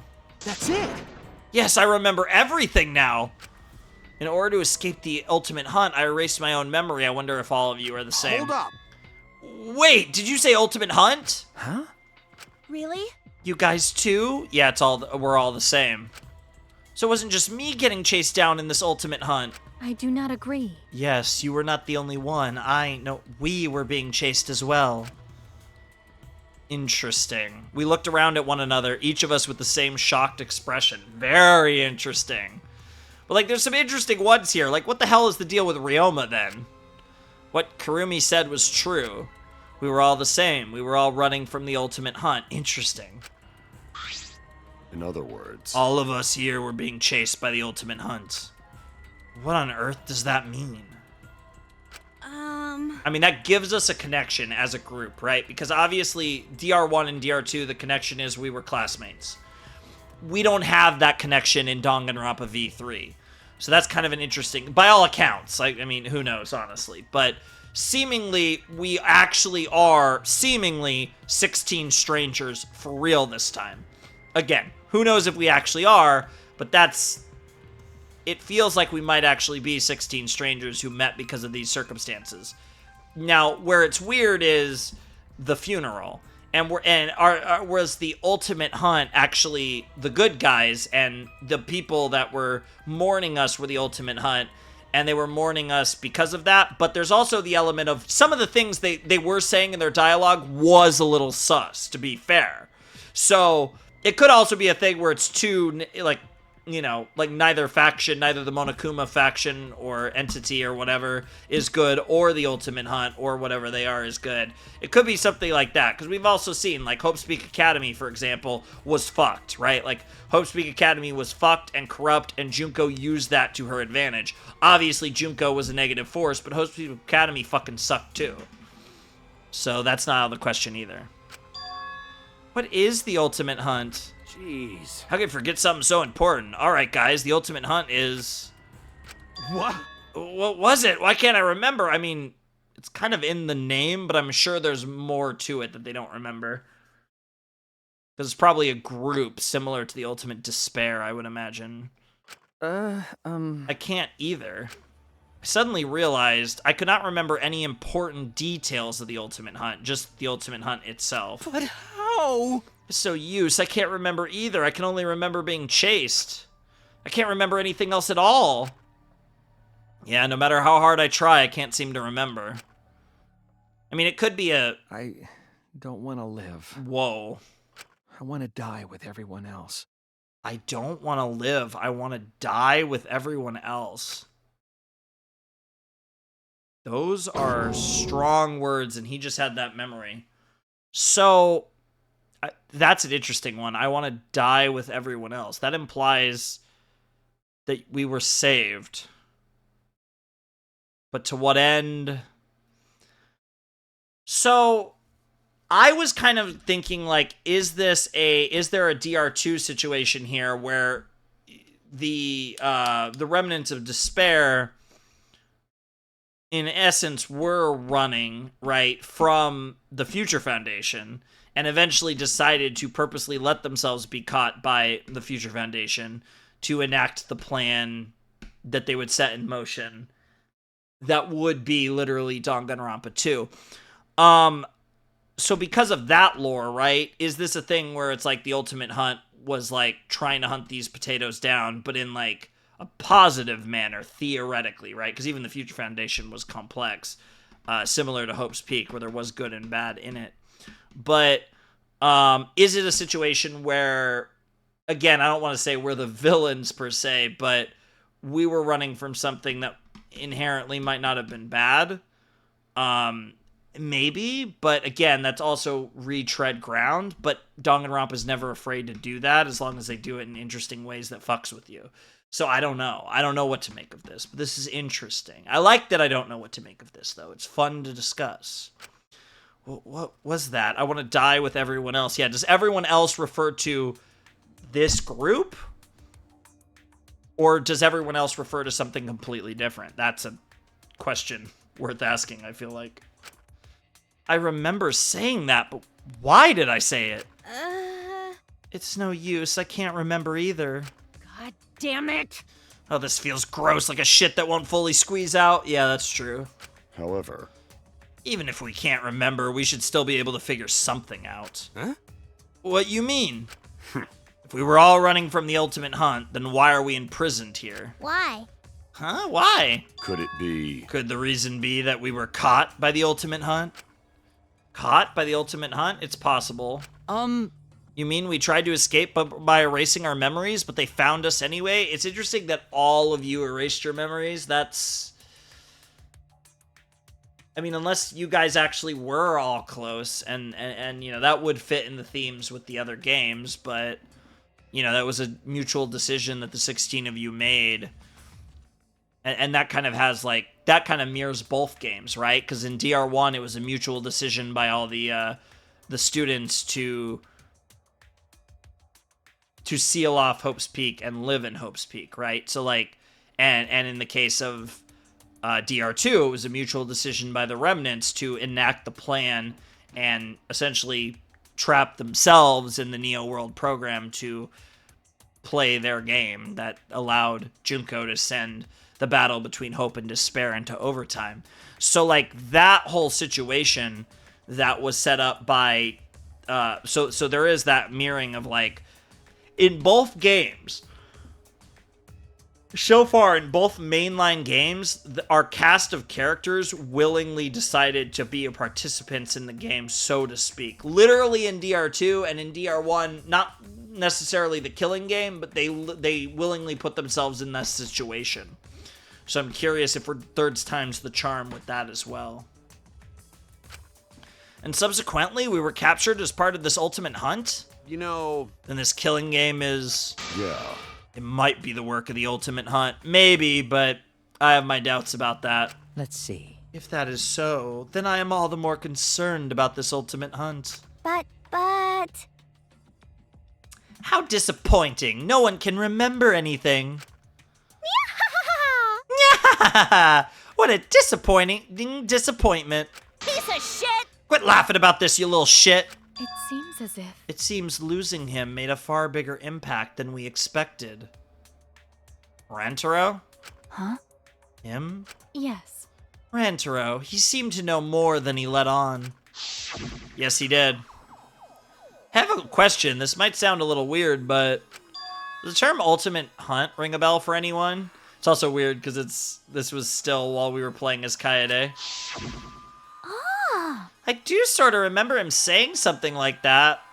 Living in a lazy parallel world is a crazy crazy name for a score. Wild OST name. Our mild-mannered mystery man said that, But... Then why did only Rantaro remember the Ultimate Hunt? Listen, There is no point discussing that now. After all, he is already dead. But if you truly wish to hear his words, I could perform a seance for you. Don't screw around. So stop it. Don't bring up weird stuff like that. And why are you acting girly all of a sudden? I don't know if I'd call that girly, but that's interesting. Too bad. Yep, death can be real heartless. Why, you? Says the root of all evil. Looks like you guys safely got your memory back, or at least some of it. Hey! What the hell's going on, you stupid-ass bear? The ultimate hunt makes no goddamn sense. Looks like your stealed memories are more stubborn than I thought. I definitely didn't plan it that way. Just one use of the flashback light wasn't enough to restore all of your memories. You got me. You're such a terrible liar. You totally did that on purpose. Well... What connection do you have with the ultimate hunt? I can't reveal that. Regardless of my true identity, my goal is crystal clear. Yahoo! And that is to make you guys participate in the killing game. That is my only desire. Interesting. I mean, that does seem to be the case. The killing game, that's what it always comes back to. You gotta be kidding me! I mean, to be fair, in DR1 and DR2, Monokuma had... I mean, it all came back to the killing game, but in both cases there were... You know, I'll just say Junko and Alter Ego Junko had world domination related motivations behind both killing games. What? Killing game? I will never do that ever again. That's right. We just gotta work together. If we cooperate, we'll make it out of here alive. Just like a certain someone said. Kaede. But... I believe cooperating with each other is the most logical course of action. I'm snoring. How fucking lame, you little lamers. Why? Why are you sleeping? Whoa. Huh, what? Jeez. Hey, Kokichi, we're having a serious conversation here. Is it written somewhere that I have to take serious conversations seriously? Quit acting so immature. I'm a teenager, so duh, I'm immature. Aren't you guys forgetting to act your age? Wow. But I don't have a biological age. Don't worry about it, Kibo. I'm just talking to the humans right now, so shut the fuck up. So? What were we talking about again? Something about were you together to escape, right? I've heard that song and dance before. How'd it work out for Kaede? So you were listening, you horrible degenerate. See? We don't have to work together, though. Let's just ask how we can get out. What's the point? If we ask Monokuma, he'll say the only way is to win the killing game. We really don't get it. Oh, we're not gonna ask Monokuma. We're gonna ask the mastermind among us. Huh? Interesting. Why, you? Are you already going senile? I thought we agreed that there is no mastermind. Oh yeah, we did, didn't we? We tried to sniff off a mastermind again. We just repeat Kaede's screw-up. You better quit messing around. Huh? You think I'm messing around right now? Oh, man. You really don't get it. I'm trying to get this through to everyone. If you keep saying all this uplifting stuff about working together and cooperating, then you can expect to receive some painful retaliation. Get it? Wait! What are you suggesting, Kokichi? That's enough! I mean, he's suggesting he's the mastermind, and he might be the mastermind. That's the funniest part of this. Ah, that's enough. I'm gonna slug him. Whoa. Ah, he's gonna punch me. I gotta make a break for it. Wow, bro dips. Kokichi said his piece and then dashed as fast as he could out of the room. Very interesting. Damn, he's fast. Sheesh. What a strange guy. Jeez. He just provokes people and never says anything from the heart. Yeah, pretty much. He's always messing around and making fun of those around him. How could he say such insensitive things when we're trying so hard to survive? It's like he doesn't even want to survive, though I guess I'm no different. Huh? What? In other words. Yeah, I don't plan to survive till the end, which is why you might survive till the end. Ryoma. I mean, that's nothing new. I mean, he was willing to sacrifice himself last chapter. You not plan to survive? What that mean? That is... He has mentioned that before, that he has no reason to live. Eh?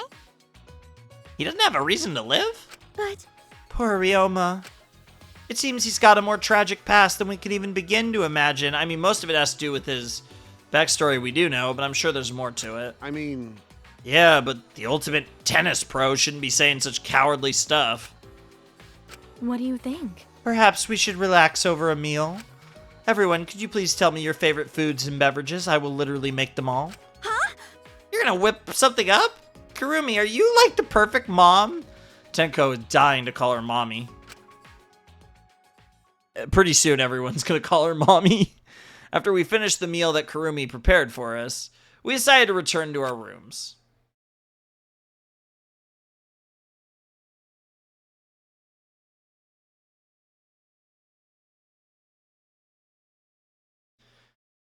There are hidden MonoKubs around the Ultimate Academy. Maybe you've already seen one. I've actually seen 5. Yeah, I know. Are they fun to look at? Sure, why not?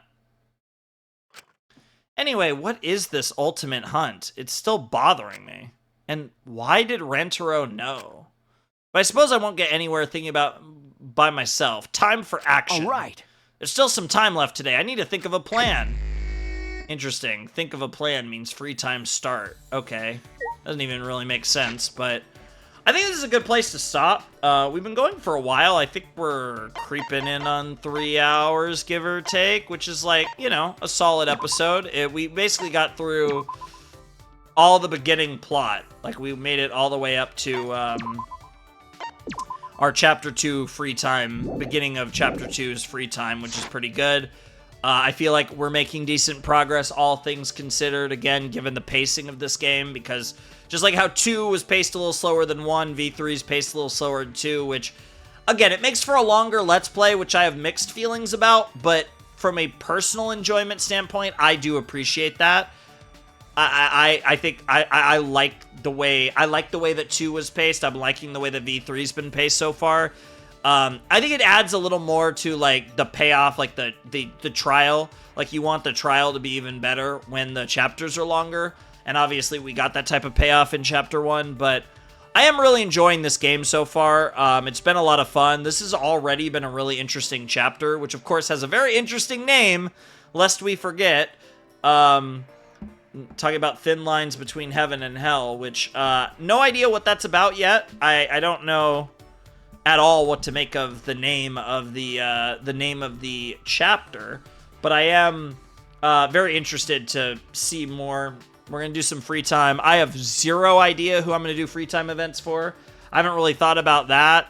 There's also the factor of actually having gifts for people. There's also the factor of I probably should get enough coins to freaking which I probably will do off screen or in super speed, probably just off screen, but I'm probably gonna go to the freaking casino and spend way too much time there off screen, probably in between this episode and the next one, probably farming mono chips so I can get enough chips to at least get the I think it was the key or whatever, but the item that seemed to imply Love Hotel stuff, but the item that that heavily implied, hey, if you get this item, it might trigger a special event.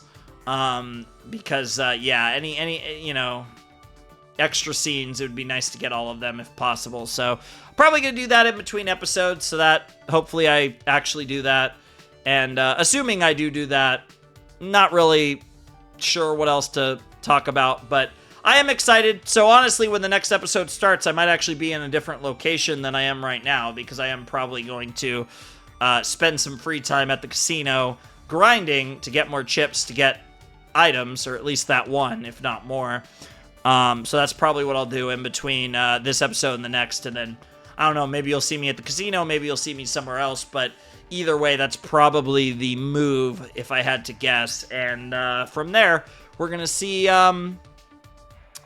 what this ends up looking like. I'm very excited for some more Danganronpa. I was about to say 2, because I'm looking at the Chapter 2 HUD display in the upper right hand corner. But Danganronpa V3, I'm really enjoying this game. I love Danganronpa, obviously. I love the first game. I love the second game even more. And like I said, V3 has been awesome so far, so I'm just having a blast playing this game, and it's really weird. Like, I have mixed feelings about, like I said, I went into this game being like, okay, this is the finale, at least as it stands now, and has stood for a while, for years, and now I'm in Chapter 2, and now for the rest of the game, I'm experiencing it knowing that at the end of this rainbow is Danganronpa 2x2. So it's interesting knowing that I have another Danganronpa entry to play post V3, which is not how I entered this, and for a long time, V3 has been the endpoint, and all of a sudden, I'm a little ways into V3, and it's not the endpoint anymore because we know 2x2 is coming next year, so it'll be really interesting to play that off. I shouldn't even say next year, because, I mean, this video should come out in 2025, but I am pretty far ahead, so, you know, pretty soon. Who knows when that switchover will be. But, yeah, I'm very excited for Chapter 2. Off to a fun start. Really interesting stuff with the flashback light, and us getting bits and pieces of our memories, like, directly actually getting, like, just straight up memories. But obviously, it feels very selective. It feels very, you know, potentially cherry-picked in a way to create a narrative that might or might not be true.